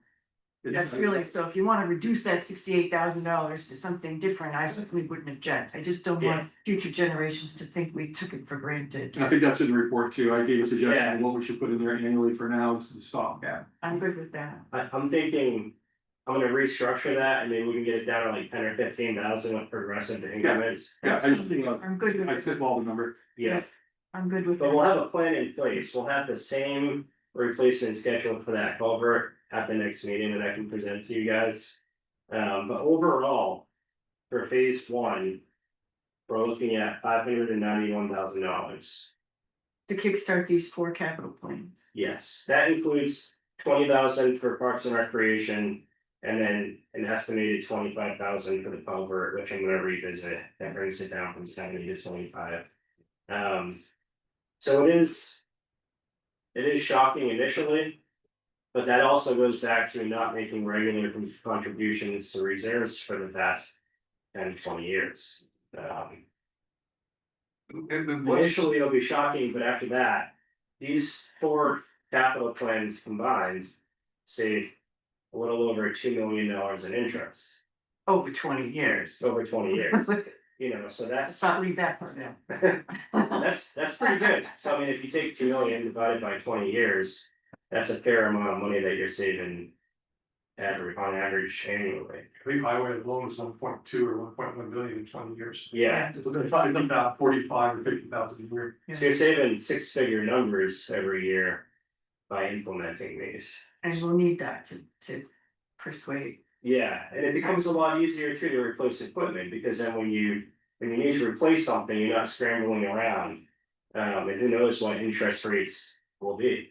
They may be good, they may be really, really bad. I think interest rates reach 15-20% in the past. So another factor that I didn't consider in these, and let's use the fire truck. Actually, let's use the highway schedule. Okay, so when you look at this highway replacement schedule, and you see the balance of the reserve account in the rightmost column. So let's say there's $318,000 in the reserve account. Whatever the bank account is earning in interest that year, that'll be additional revenue for that reserve account. I could take a stab at calculating that, but I think just knowing that reserve account will grow with it, because it's Just on the interest alone. Yeah. Right. and in some years, you know, like in FY32, there's 778,000 in there. It will gain some interest there. I like that $1 million one further down, but who knows if I'll live that long. And like, the way that you balance it is the lowest year, so if you look at FY45, it drops all the way to 28,000. Yeah, Um, cause you use it a lot Dead more by too, then. yeah. all right, You're so old, you won't care. so the next question for the board, at least for me, is how do you want to structure this? There's 3 ways I can think of structuring this.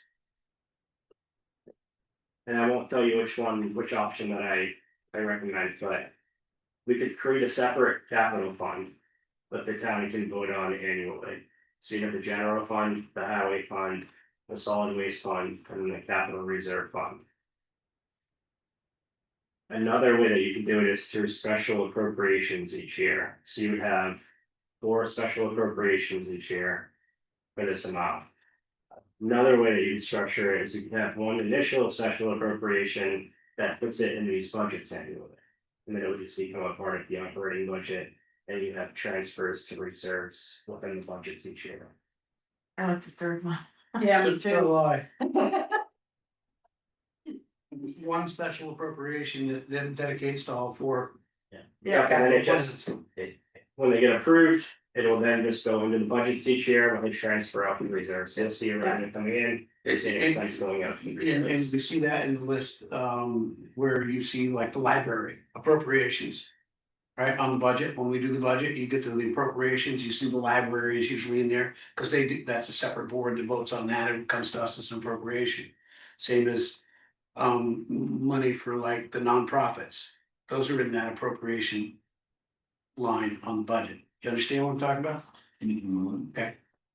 That's, and the other one would be 4 separate appropriations done annually. And then that was the second one. Yeah. And then the first one was to go to vote. Well, if you go to vote, they say no, you're screwed. Yeah. You just blew your budget out. Yeah.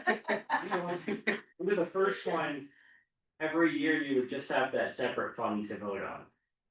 So if it gets voted down, you have to go back and have a special town meeting. No, we don't. Right. I know. Right, You're gonna blow up the entire. Right, it wouldn't blow up your entire budget, but it would, no, I understand, but still. That one might not also be a bad idea.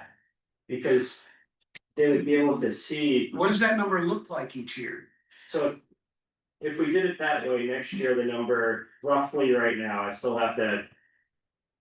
I mean, I know for sure the 4 capital plans that we just presented are what they are. Now, when you say next year, Culvert again. when you say next year, are you talking about FY26. March 26 voting for the, Yes. okay, So we're talking about $591,500. I, say that again? $591,500. And that would be split between, Yeah. All 4. Crazy. In 1 year? so if you don't, so let me tell you. Started. What would happen if you don't do it?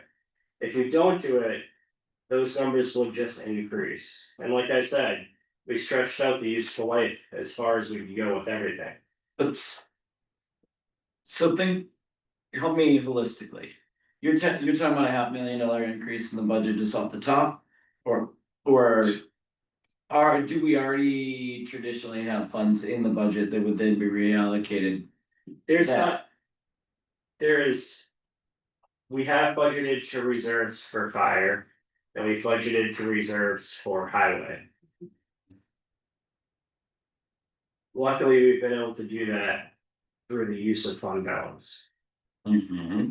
So those transfers will no longer happen within the budget. Those would be.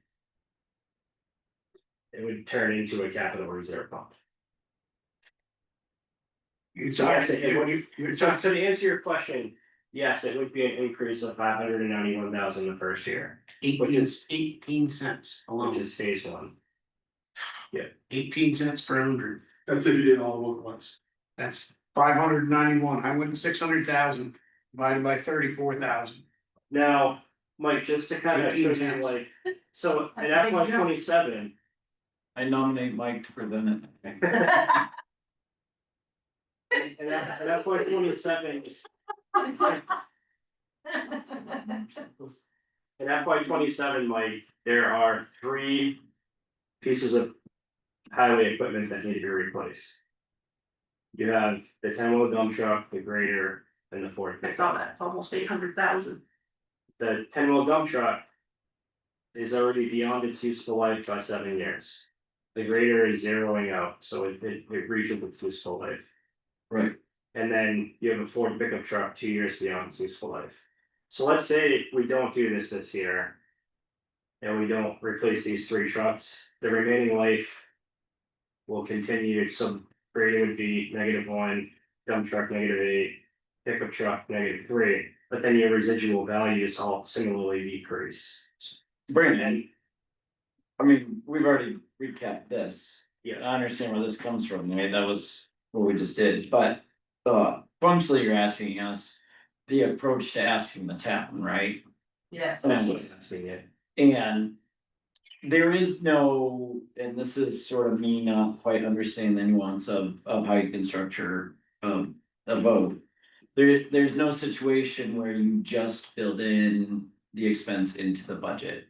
And then transfer that reserve fund, and there's one vote, like on highway, right, as a whole vote. Because we say that this is part of doing business for the town, it's predictable expense, it's part of the budget.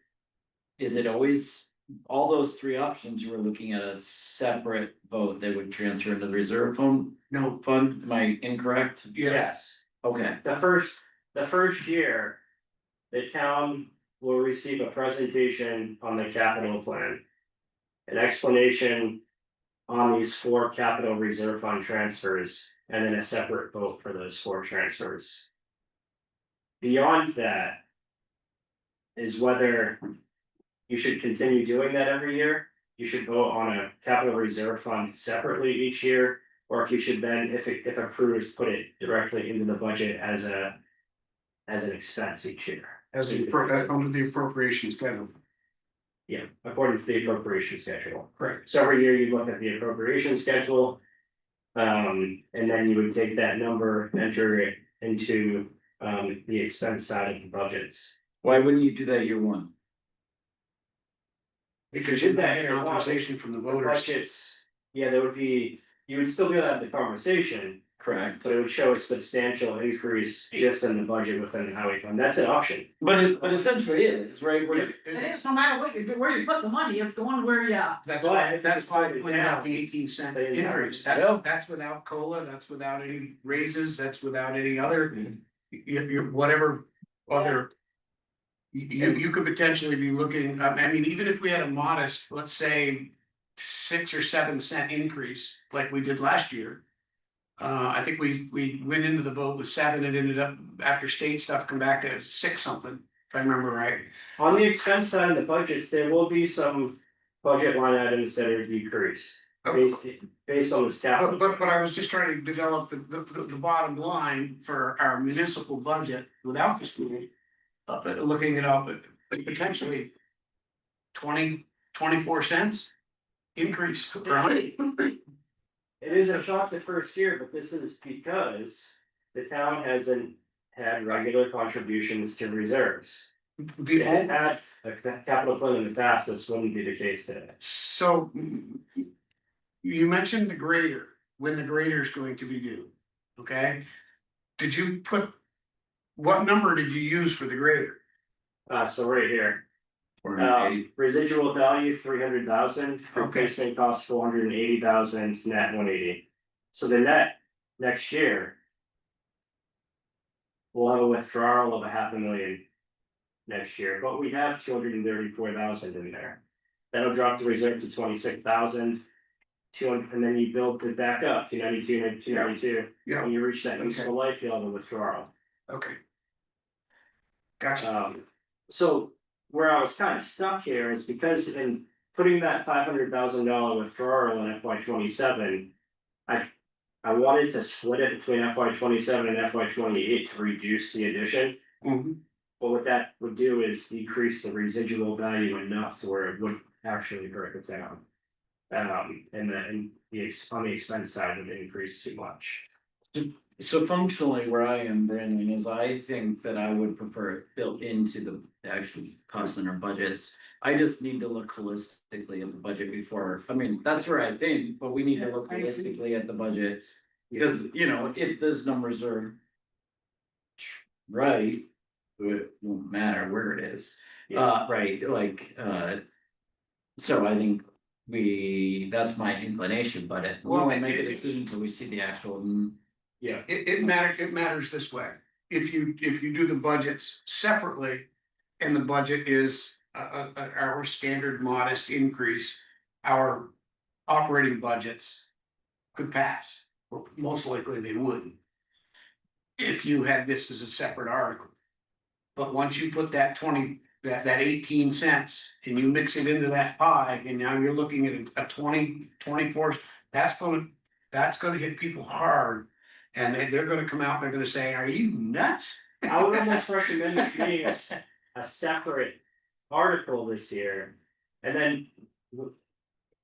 Once that's approved. And you put it in the budget the next year, there won't be that increase. There'll be an increase in the budget, but on the appropriation side, it will balance out. And you've already touched on the argument, and the problem is convincing the people that you need to do this.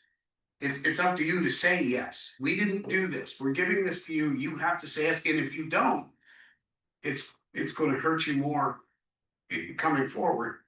And I think we need to separate the discussion between the budget and this capital fund because it's new.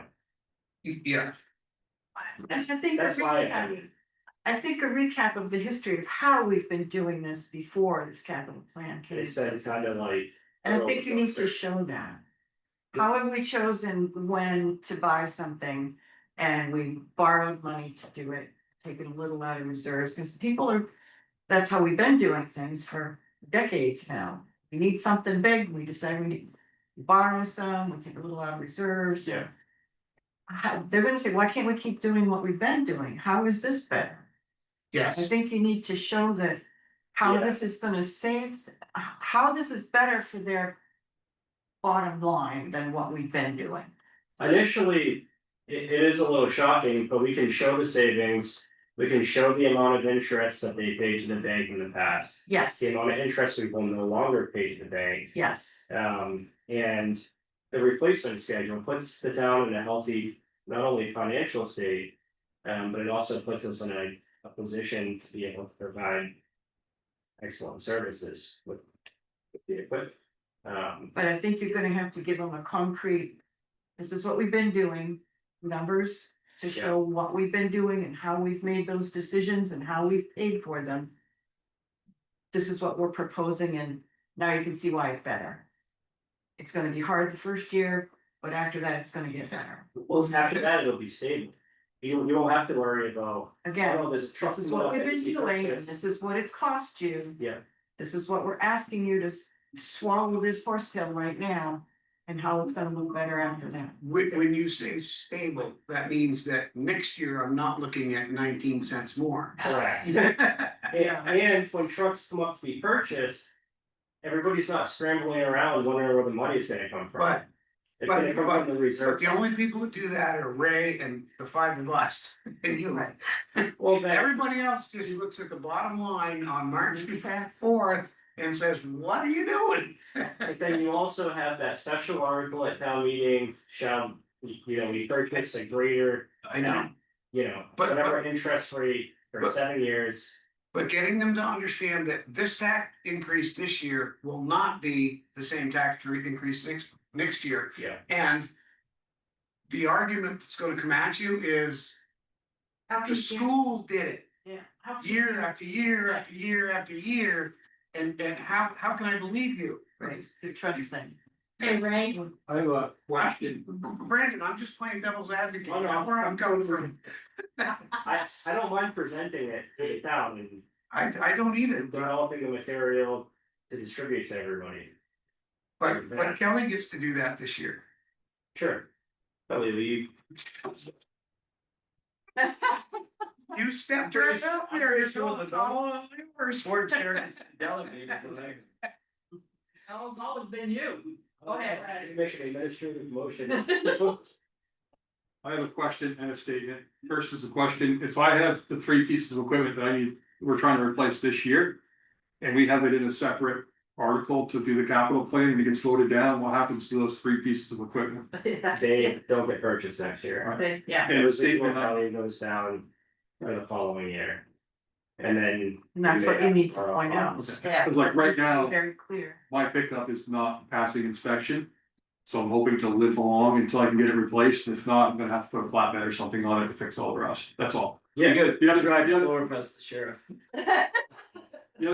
The statement I have is maybe. In talking about what they brought up about showing cost and savings. Maybe show what it's gonna look like if we borrowed the money for all three of those purchases. We've already done that. As opposed to Yeah. what it's gonna look like in this plan. We've done that internally. Yeah. So we already have all those. Okay, well, maybe we just show that in a report to the taxpayers, say, traditionally, we would have done. These three purchases by borrowing and doing X, Y, and Z, and this is what the payments would look like, and this is what it would cost totally. Doing it this way, this is what it costs totally, and this is what you're saving. That might help you. Just keep it simple. Yeah. Well, I I don't wanna think drown them in numbers either, I I just think- think it's a bunch of smoke and mirrors. we're jumping the gun until we have a holistic budget Yeah. anyways, so we know what's going on with the state. I mean, it's gonna be an interesting year, right? If we're in the same year, we're saying a big increase in the same year, you know. And you we lose owe money on a Medicaid, special ed budget. social- Right, social security, you lose, right, it'll be an interesting conversation. Yeah. We're starting to enter budget season, you got a Q1 report coming up. Are you gonna be giving us a overview of any fund balances? That's next on the budget, on the, That's what I thought, so why I we're was done with this asking that part, way. we done with this part for now, then we'll move on. We don't have an answer for you yet, Rick, until we see everything else. I didn't expect you guys to have Okay. answer tonight. I think we're all in sticker shock, okay, Q1 finance report. Alright, so overall, the town's financial state is in very, very good shape. Revenues stand at 27%, expenses are at 21% in the general fund. Town clerk revenues look a lot better this year, we're still down. A little under, right around 2%. Police department revenues are down by about 10%, but we believe that's because we haven't received a check from the state, so looking into that. On the expense side, across all departments, like Chief Compo was saying, we are. Up on vehicle maintenance, but that's okay because we're balancing that in other ways, so it's nothing to be concerned about.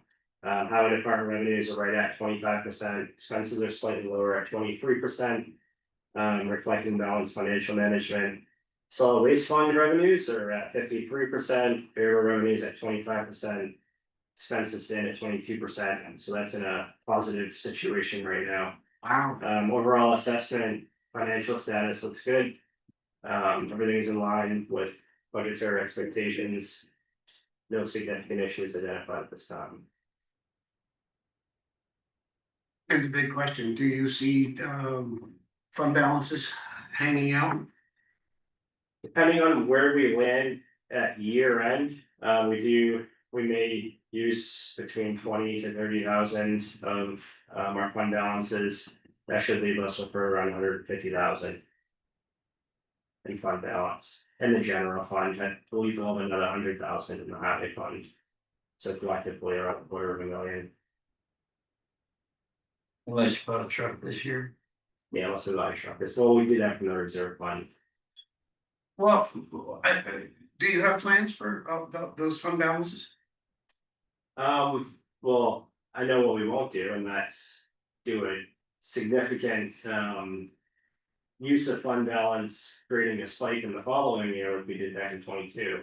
But I think we can strategically use those fund balances to offset some of our expenses for the Well, forgive me for pointing this out, but I'm thinking maybe we can offset the spike you're planning on putting in the budget this year. That's what I was thinking too, is like gradual use. So you wouldn't want to use it all in 1 year, you would use it gradually, staggered between 2 or 3 or 4 years.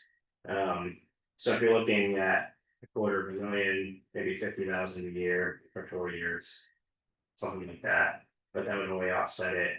I mean, or you could, When you say $250,000, you're talking about $250,000 in fund balance? yeah, Between highway and general. I'd use more than that, I'd use 100 of it, Yeah. right into that capital plan. and that would drop it down to like 450,000. I'm gonna take one more stab at the numbers in the capital plan to see if there's any way possible we could even lessen it a little bit more. Without sacrificing residual values. So just give me another couple of weeks to take a look at it. The reason I point out I'd use more, and maybe you could even go further, and that's because we do have, and you might wanna be thinking about this too. Might as well just add them all up. The general fund reserve that we have, it's allowed up to 10% of the general fund budget, Yeah, and it's short of that now. oh yeah, we have, I think, right around 101 on that, so it's. It's well short of it. Short of the 10%. Right, so what I'm getting at is if you used more of the fund balance and had that reserve account where it's supposed to be, you've got it to fall, because you can use it for anything. Yeah. If you need to, if something comes up, you've got it. So if you've got a fund balance where you can offset this one spike. You know, the lesser pain that you can get to, the more likelihood that we're gonna be able to get this across the finish line. That's what you gotta look at. Let me look at, just give me a couple more weeks, Mike, because I wanna see if there's a way.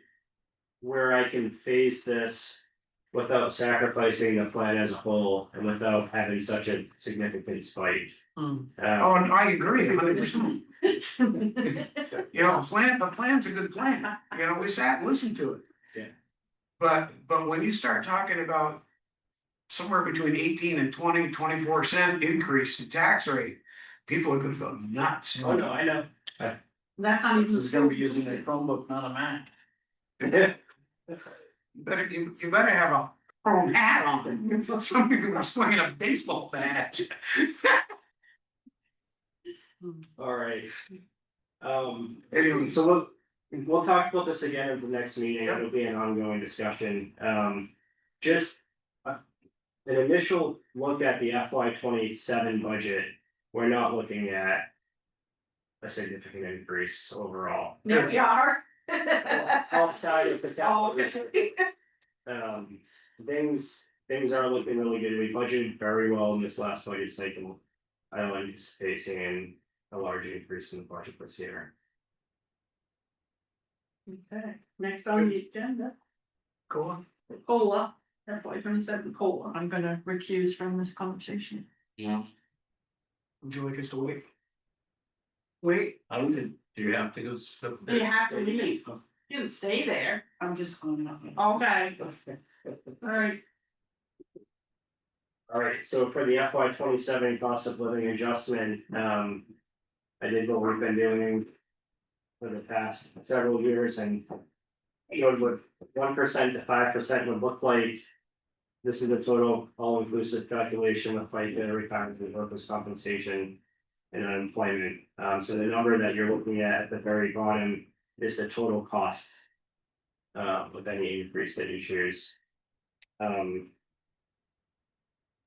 Where do you get your recommendation for gonna have?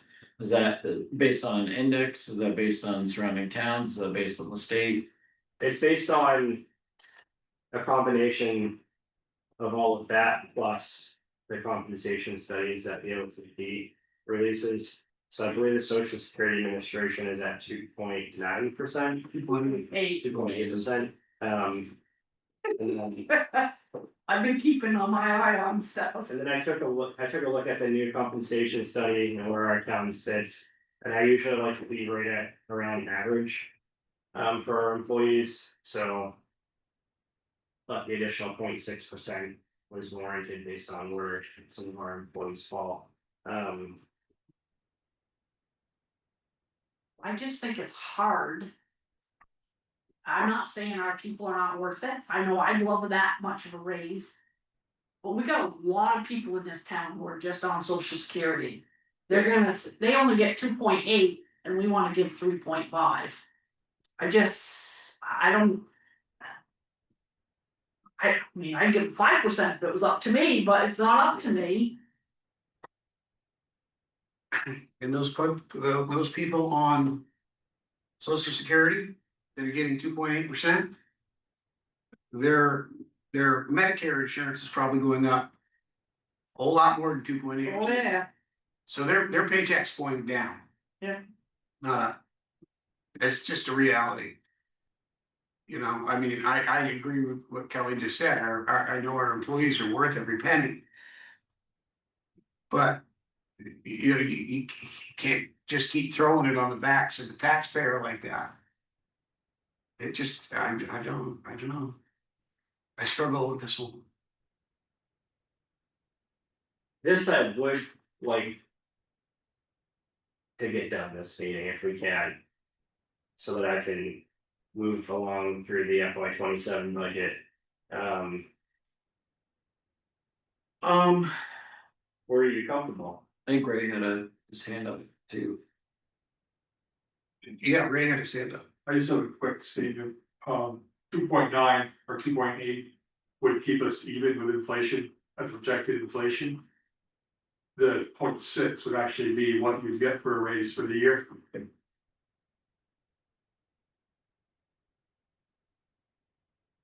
So what about my raise? Like I said, I get 2.8 and then my medical insurance is gonna go up 2.8%. For me is, what was it, $34? I think monthly. The good Month- news is, money monthly. we make goes to pay your wage in taxes, and social security tax, I guess. If we stop fixing the roads, there's probably more broken motorcycles. Yeah. And just. Yeah, So if you stop fixing the roads, there'd be more motorcycles, so that would work out better. There's a ton of motorcycles in Columbia. It's mostly motorcycles there, actually. Yeah, It's scooters and stuff. totally. I know what's running through my brain is that health insurance conversation we had Yes. the other day, and I'm looking at. I probably fall on the opposite side of this, that I'm worried at 3.5 is too low to keep us competitive. I mean, when I look at COLA, that's about keeping people net zero sort of, right? I mean, that's what we're trying to do. And in our current environment, right, where costs are erratically increasing. And I am unsure where we are on the health insurance conversation, which is likely gonna, based on our last yesterday, I surmise might make us a little less competitive. With neighboring towns, that's what those two things combined are running in my head. Can you, I don't wanna jump topics, but less competitive how? Well, I just don't know where the proposals Oh, fall, okay. right, based on the wide range of the conversation that we had. Which was kind of shifting risk to the employee, that was my takeaway. No, oh, no, I didn't. And away from the Health town. insurance, so I've restructured it a little bit. And we're discussing it with the employees on Thursday. And I believe everyone's really gonna like the way that it's restructured, which was pretty much the same of the way that it was proposed. But we learned a little bit more that makes it a lot better for everybody. We'll be presenting that at the next meeting. How does that factor into our decision on COLA at this time, though?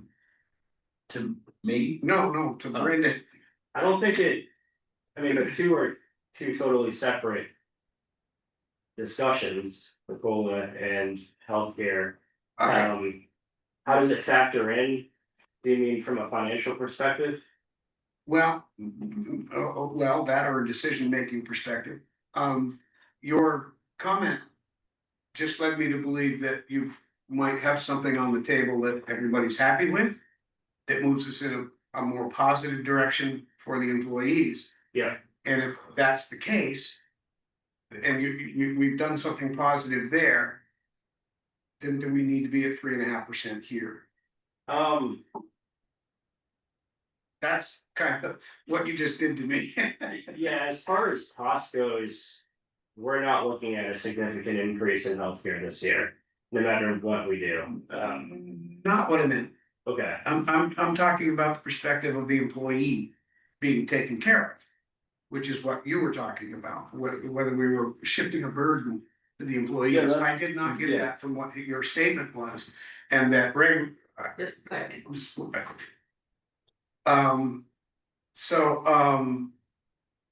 Yeah, I'm just trying to understand how that, I mean, if we're doing something that's going in a positive direction with healthcare, which is what your statement sort of leads me to believe we are. Then I wanna talk, then that I kind of need that to start Yeah. thinking about. You're not Where gonna that get a would go. decision on this tonight. He wanted It's it. gonna all have to go as a package deal. okay. Was that okay? I mean, it's okay. Is it mess you up? Yeah, Real Not bad? too much. do you have something to say, Ray, before we? I just wanted to add, most towns around here give a COLA raise, and they also give a raise based on your performance. We traditionally have not done that. That's We all, only that's get, up to him. this town only gets the COLA raise traditionally. We have done, Yes, lately we have that, but for the past several years, we have. but we don't, yeah. We have. Is anybody underpaid relative to other towns? No. If you do the 3.5%, there would be less of a need to do the performance as much. It would be, we're average, we're in line average. Now that depends. It depends on the employee and their length of service. And it Some should. of them are higher up on the scale, but it depends on the level of service and performance. As it should. Yeah. In other towns, some pay more for insurance, some pay less, some don't have any share at all on the employee. But they have higher or the same pay rate. Maybe that works out for us when we need to hire somebody. We'll be happier coming here. but well, that's what we want to be competitive. Yeah. I agree. And so you're asking for a motion on this tonight. What is tell me the implicate, why do you feel like you need a decision tonight? I don't need a decision tonight, it just helps me continue through the budget process as I'm plugging away at the budget and balancing FY 27. it just helps me.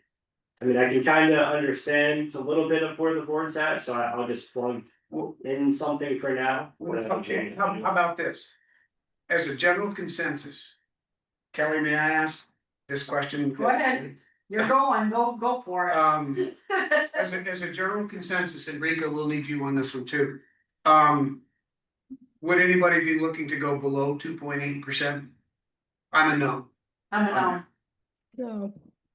No. No, Okay, I mean, I'm just trying to give him a number for his working world, that we wouldn't be going below the 2.8%. I could make a motion to accept the 3.5, I'm more worried about that being too low, which I know is divergent from the conversation that I'm hearing. You could make the motion. Sure, I'll make a motion to accept it at 3.5%. I'll second that. Any discussion?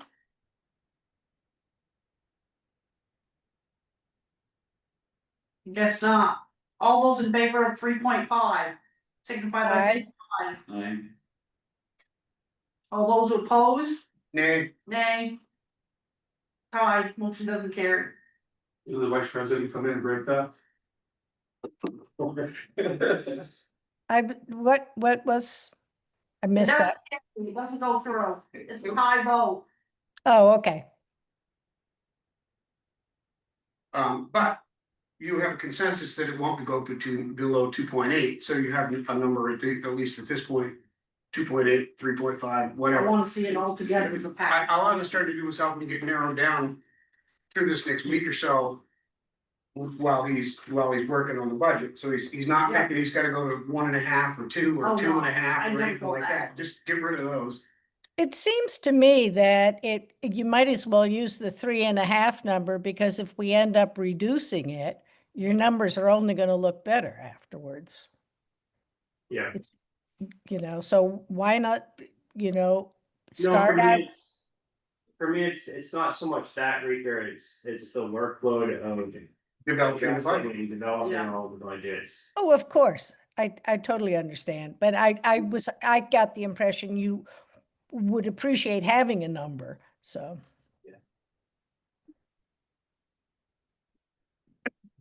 But it's okay, another 2 weeks isn't gonna significantly delay anything, so. Are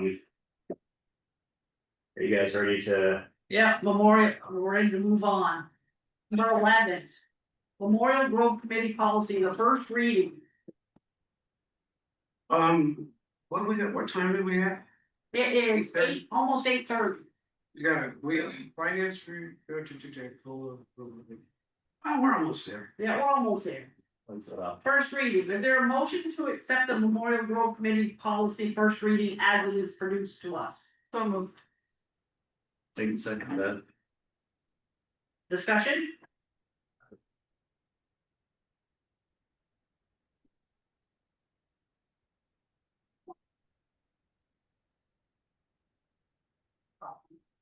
I didn't get to this, so I'm going through it really quick.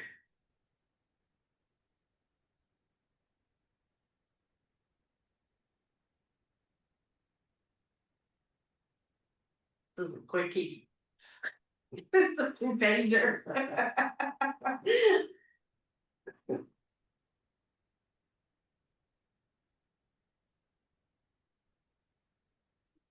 Nothing from you, DeForest? No, I was happy with what, the changes I had asked for in here, so I'm good. I knew that you had a lot of.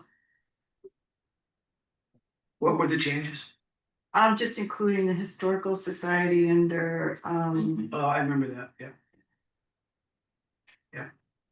And then also add in that, and adding that is, to to the work plan.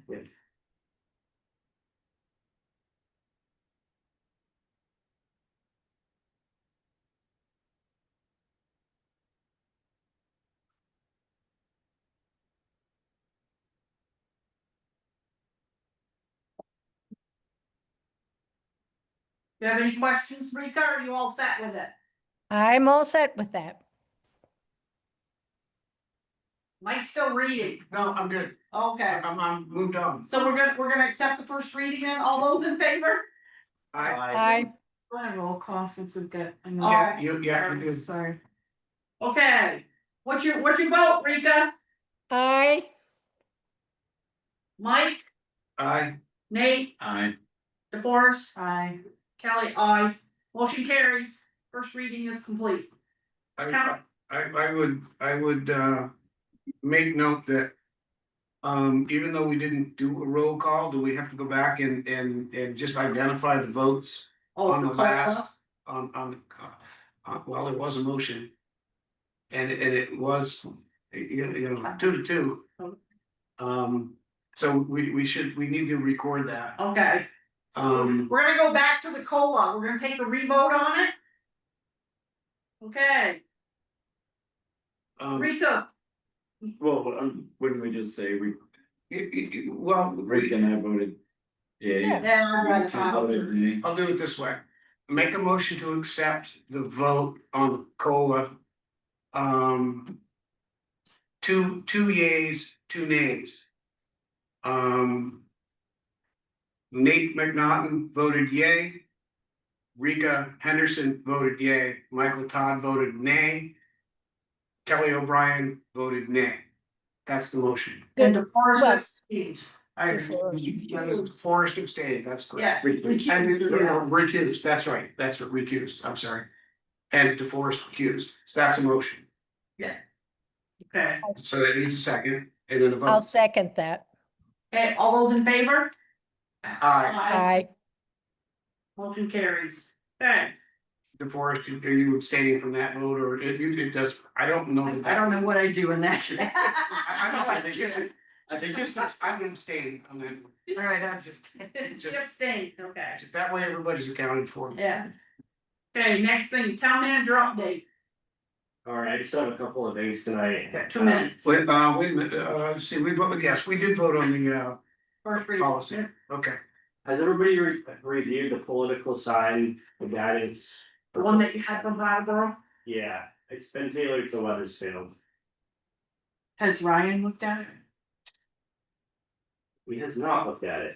I think that's important. My only other comment was it uses the term presiding officer in the last 2 sections, and presiding officer is not defined anywhere. Okay, I I'm gonna wasn't sure what send that meant. in that for review, and then do we wanna put this on the agenda?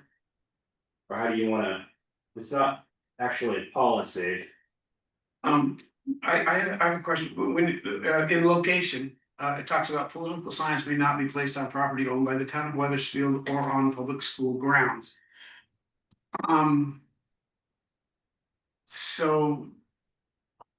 And I think the word do not place signs on public property, so. What is public property? Is that like the island out in the middle of Route 131? That's state property, right? That's not public property? It's right away. It's in a right of way. So what is public property? That would be property owned by the town in this case. But that's in the next one. Do not place signs on public property. Political signs may not be placed on property owned by the town of Weathersfield. So that would be redundant if that's the case. Public property already covers that it becomes redundant. Otherwise, it's Oh, I it's see what you're saying. something else. Yeah, no, I agree. I would take it out of the 3rd bullet and do not place signs on trees, benches, light posts.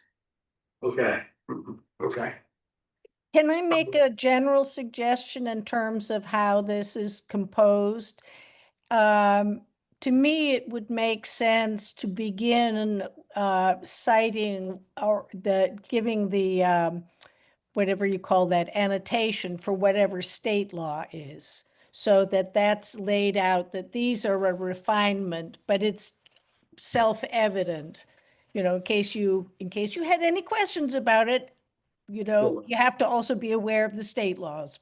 We're not going to copy them all here, but you're obliged to understand and obey all of these. But that's all in the next paragraph. Yeah, State Yeah, statute. but that it seemed to refer to specific sections rather than sort of the whole, you know what I'm saying? Here's your intro to the state laws about that kind of signage.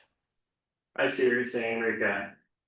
So you don't want people to think that what's written here is all inclusive, but just some of what is referred Right, to. these are the finer points that pertain to Weathersfield. Okay, I had one of this point, under size and permits, sort of near the bottom of the first page. Temporary signs such as political signs. Thought that was interesting, do not require a permit, there's a little typo there. As long as they are taken down at the end. The end of what? Well, not only that, but I don't think, if this is addressing political signs, I don't think we need to mix make that- in. That's why I asked. temporary Brian, signs. status, yeah, That comes we're under not zoning. covering all temporary signs in this, it's just political signs. Yeah. You could take that out. And define the end of something. Yeah. I will correct that. Take out the A after not.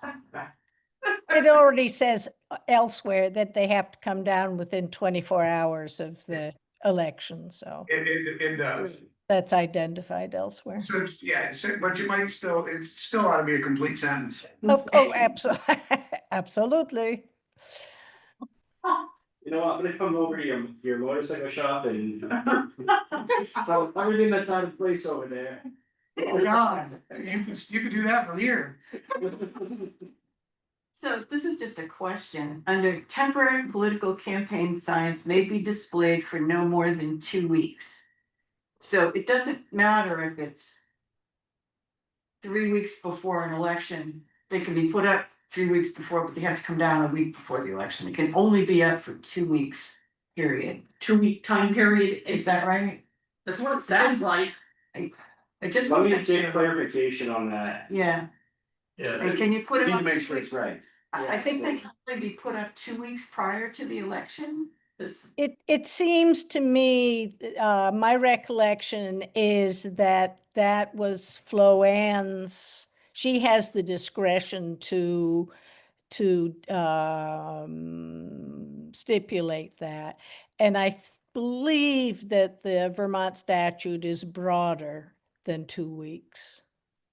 But I'd have to check. I don't recall. I literally just tailored it from Brattleboro to Weathersfield. I didn't cross-check anything. Yeah, we. Okay. And do let Ryan have a look at it, because we need to make sure it's not gonna violate anything in our zoning ordinance. Okay. that I sounds- wonder also, not that, not that there aren't people who enjoy splitting hairs, but are we talking about when we say a sign can only be up for 2 weeks? If I remove that sign from that site and plunk it someplace else, does that count as, or is it per campaign? The campaign, I think you split that hair perfectly. I'd be so fine with you. I would take it down for a day and put it back up right in the same place. exactly, exactly. So maybe Flo Ann needs to take a look at it. Like that, and that's supposed to be kept silly. I'm gonna give it to Ryan and. And Flo Ann, she should have a look at it. And I do think if we're gonna put it on the website, that this ought to be something that carries the weight of the select board behind it. Is Oh, that absolutely. purpose? So do we need to make it a? I mean, just wait, It's just a summary of what the. what the state statute is. What Brattleboro did is they put it under the select board's page. So we'll put it on the select board page, and then we may also put it somewhere on the, depending on what you guys think, maybe we put it on the quick tab, on, And the town clerk's page. yeah, the town clerk's page. So maybe it's more her domain than it is the select board. But. How does Brattleboro? It's under the select board's page. Is it a policy of theirs? Do they have the? It's literally, it just says a guide to political signs. Perfect. I'm not sure if you're, but Okay, so maybe we don't need to do anything more than that. And what are the consequences to not, to somebody who violates that? It's either gonna be violation of state law this is or the way it violation of looks like. zoning ordinance. Okay, you're in the middle of something? Yeah, it's like this on the Brattleboro page, so Hmm. it has this and then. Political signs guide, click on it, and it comes up with this document. Perfect. And what I did is I just changed Brattleboro to Weathersfield and then changed I that. just like it. I think it's good to have something can easily. Yeah, I think there's something that needs to be added in the handheld signs and campaigning section. Your third bullet says there's no fixed distance requirement from polling places under Vermont law. It's up to the presiding officer to establish reasonable rules that ensure unobstructed access. You cannot bring campaigning materials inside That's the correct. polling place. That's why we need Flo Ann to look at this. Yeah, She yeah, knows that. That's right. And she's the one that sets that distance. So I think that's what they mean when they say presiding officer. In our case, at least it's the town clerk. Yes, it is, yeah. So she knows there are rules that may need to be included in this. That's why I think we should Okay. show it to her. Yeah, yeah, no problem. you know how people stand outside sometimes with a write-in? You couldn't bring that write-in name inside and hand it to somebody, you can't do that. Can't bring any. That's real important stuff. That's why you can't wear his t-shirt with his name on Who's name? Who what? Just a couple of quick things, we finally got the approval to send our water line main replacement project out to bid. So that went out to bid today. That's And not the town, that's the water district. yeah, it's the water district, but I want to give you guys a heads up because it's a $2 million project. And there'll be significant construction. Long overdue. Yeah. But it's not the town, we just need to Yeah, make that it's not clear, the this is town. not a municipal function. Can I do a point of order here, just to Sorry. make sure we know where we're at? On the first reading of the memorial, on that thing. I guess we didn't have that. it. Yeah, we didn't need one. Oh, okay, so that coming back. That's under my report, so the purpose of that was really to just get some feedback from the board. And then before we put anything on the website, and the feedback is to let the town clerk review it, let the land use administrator review it. And- Cross-check everything within in the document, and then we'll review it again at the next meeting. Okay. Or when it's ready, perfect, that's what I wanted to make sure. So bids there'll be a bid opening on December 18th. There may be some construction starting before snow falls or while snow is falling, before it starts falling out. The large portion of construction will happen in the spring. Health insurance, we went over that already, just recapped the select board budget priorities. And answered some of the questions in there, so. Brian Bosenberg recommends $20,000 for Parks and Recreation. I gave an update on the Bowen Hill Culvert capital allocation. I'm gonna restructure that for the next meeting. Firefighter appointments, we received 18 applications for firefighter positions.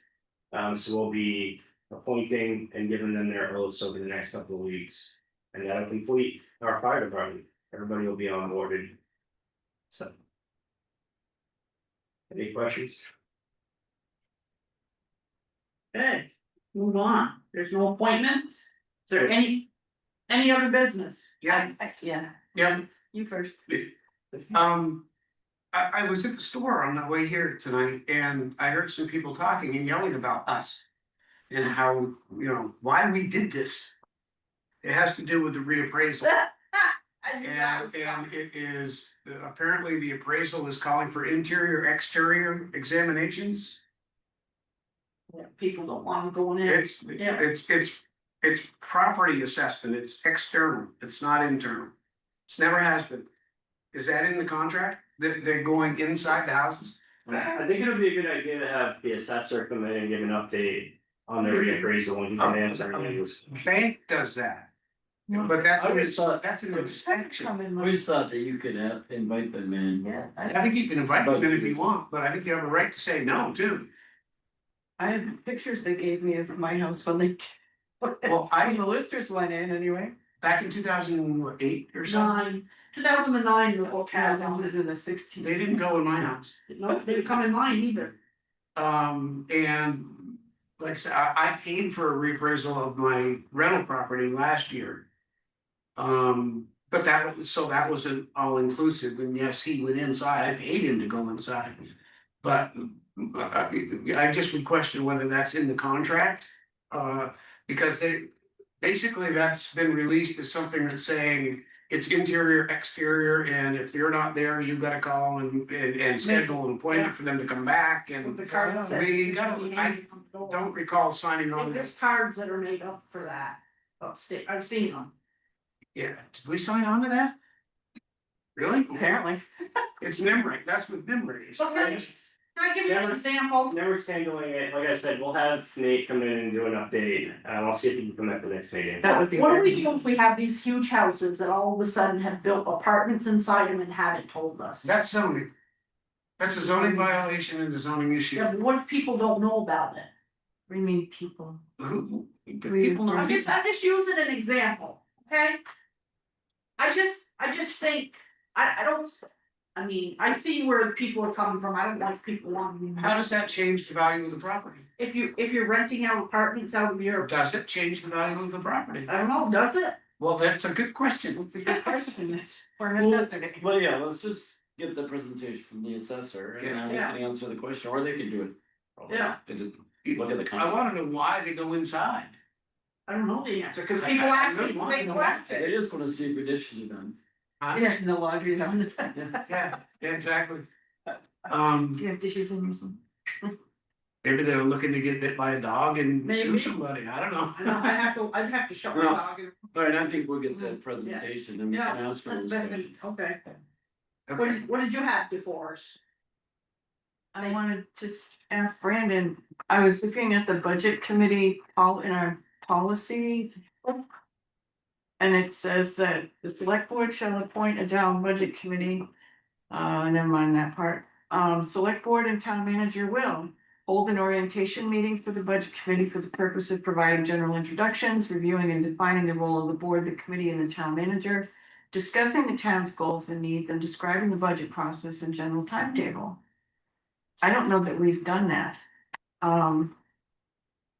It also, I don't know if we have, but I think he has, or does. but it says select board, we're supposed to be part of that, I don't even know who's on the budget committee. We appoint him. When, I haven't seen anybody. Let me see, I think August is on there. August, no, yeah. I think Beth Huntley and. We did. Yeah, she was on earlier. Anyway, and also. The select board shall appoint town budget committee comprised of no less than 3, no more than 5 registered voters. Volunteers will be solicited by a verbal invitation at town meeting and a written invitation in the town report. The board may select any registered voter, but should pay particular attention to the applicants responding to the formal solicitation. Committee members are appointed for a year, so I don't know that, and the budget committee is also supposed to present their recommendations at town meeting. I haven't heard them do that, and since Raleigh Can was doing it, No, August did it last year. I didn't hear him do a budget recommendation. I think you just said It it was- was a letter of support, Yeah, yeah. like a statement of Did he? support is what I think, Okay, understood. if I remember right, but that's. So we gotta be meeting the budget committee at some point according to this policy. So the way that I've been doing it in the past is I hold budget committee meetings. And they're public meetings, I reached out to the budget committee. And I sent them the capital plans and. They go through the budget with me, make any recommendations, they submit a letter to the select board. And may attend budget discussions with the select board. So it may not be exactly the way that the policy is written, but that's just the way that it's been happening. They do come to select board meetings during budget discussions, but they do see the budget before the board does. Yeah, and, you know, you said something about meeting them or something? Yeah, Um, who's on the budget committee now? I don't even know who they are. Beth Hunton, Joseph Boudlat. We had a person that's moving out of town resign. August behind. August is well. No, it's not moving. It's another person that was on there is moving. I believe Chris. The rest either. He was on, I don't know if he is. I don't remember if he. I don't remember. He called the office a couple of, I think Thursday, and said that he's gonna be participating in the budget committee. Well, he's gotta submit a letter for Yeah, appointment. So we're in I do think we probably need to follow the policy. Wait, so what part isn't being followed? The select board and town manager will hold an orientation meeting for the budget committee for the purpose of providing general introductions. I see. Reviewing and defining the role of the board, the committee and the town manager. Discussing the town's goals and needs and describing the budget process and general timetable. I see, usually, so for the past 5 years, I've been holding that orientation. Not anymore. Well, I'm just curious. Well, you're still. I'm not sure that policy is consistent with the job description for the town manager. So the orientation consists of, what we do is we hold an initial meeting. We go through the policy and, This policy? yep, the budget committee, that's sent to them every single year. And then the budget committee organizes itself. Picks a chair, vice chair, and a clerk, and then it sets its regular meeting schedule for the year. So Brandon, you've already had the orientation meeting, No, we typically do that in like November. so I would say by this policy, we should do that together, right? Yeah, so we get to know who's on the committee and. Yeah, And I'm enjoying, basically it was like what we did at the last meeting, which was you asked us for priorities, right? yeah. Would be that they would have been part of that Right. discussion, we talked about budget priorities. It's fine. Sorry. I was tiptoeing through policies and, oh, this is. Someone's bored, how we doing?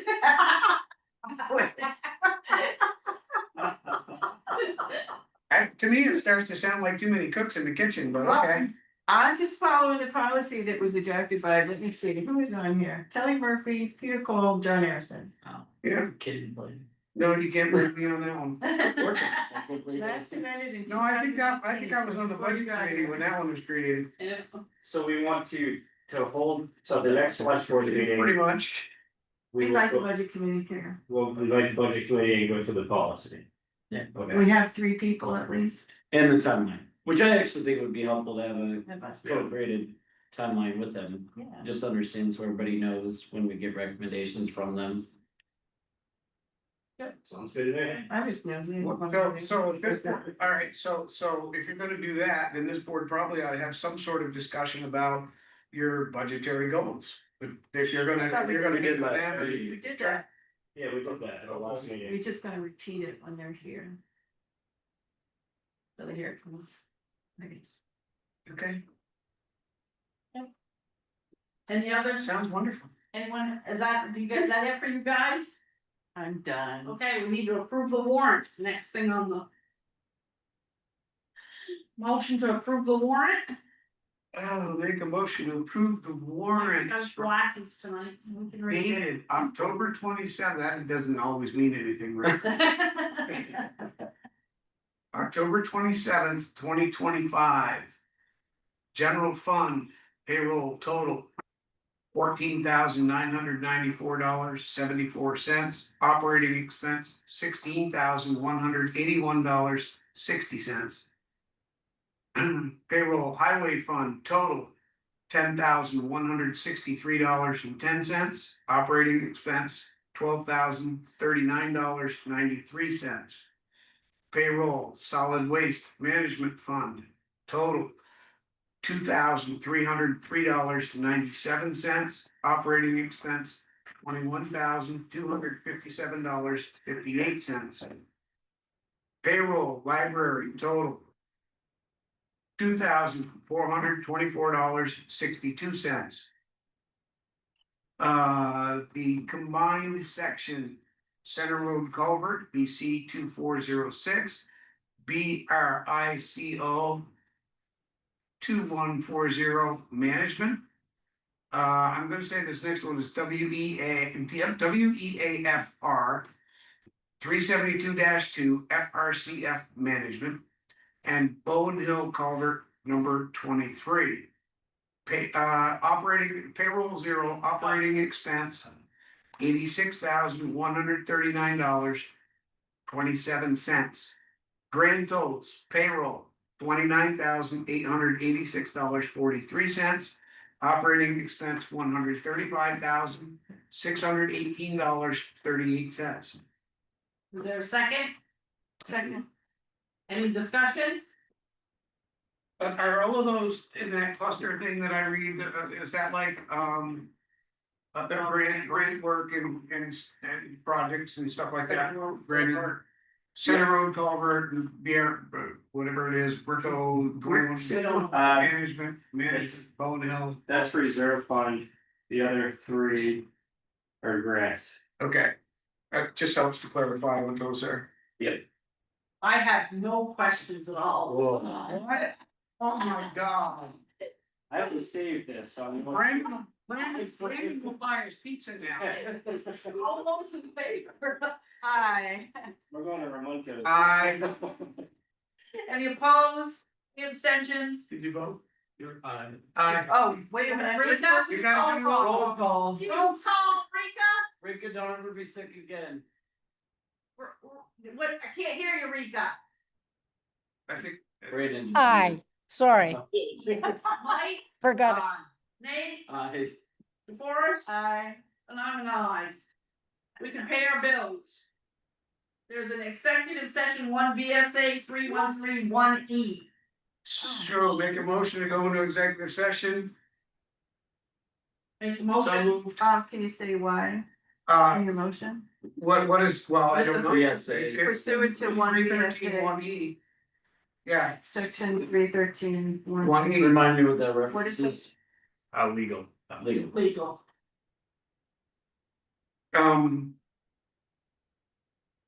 Legal briefly, is this, let me see, legal. Sand pit, Well, we gotta finish the motion. DRB until. I'm sorry, DRB appeal. okay, DRB appeal. That's what it is, legal, DRB appeal, that's it, Oh, okay, that's your motion. yes.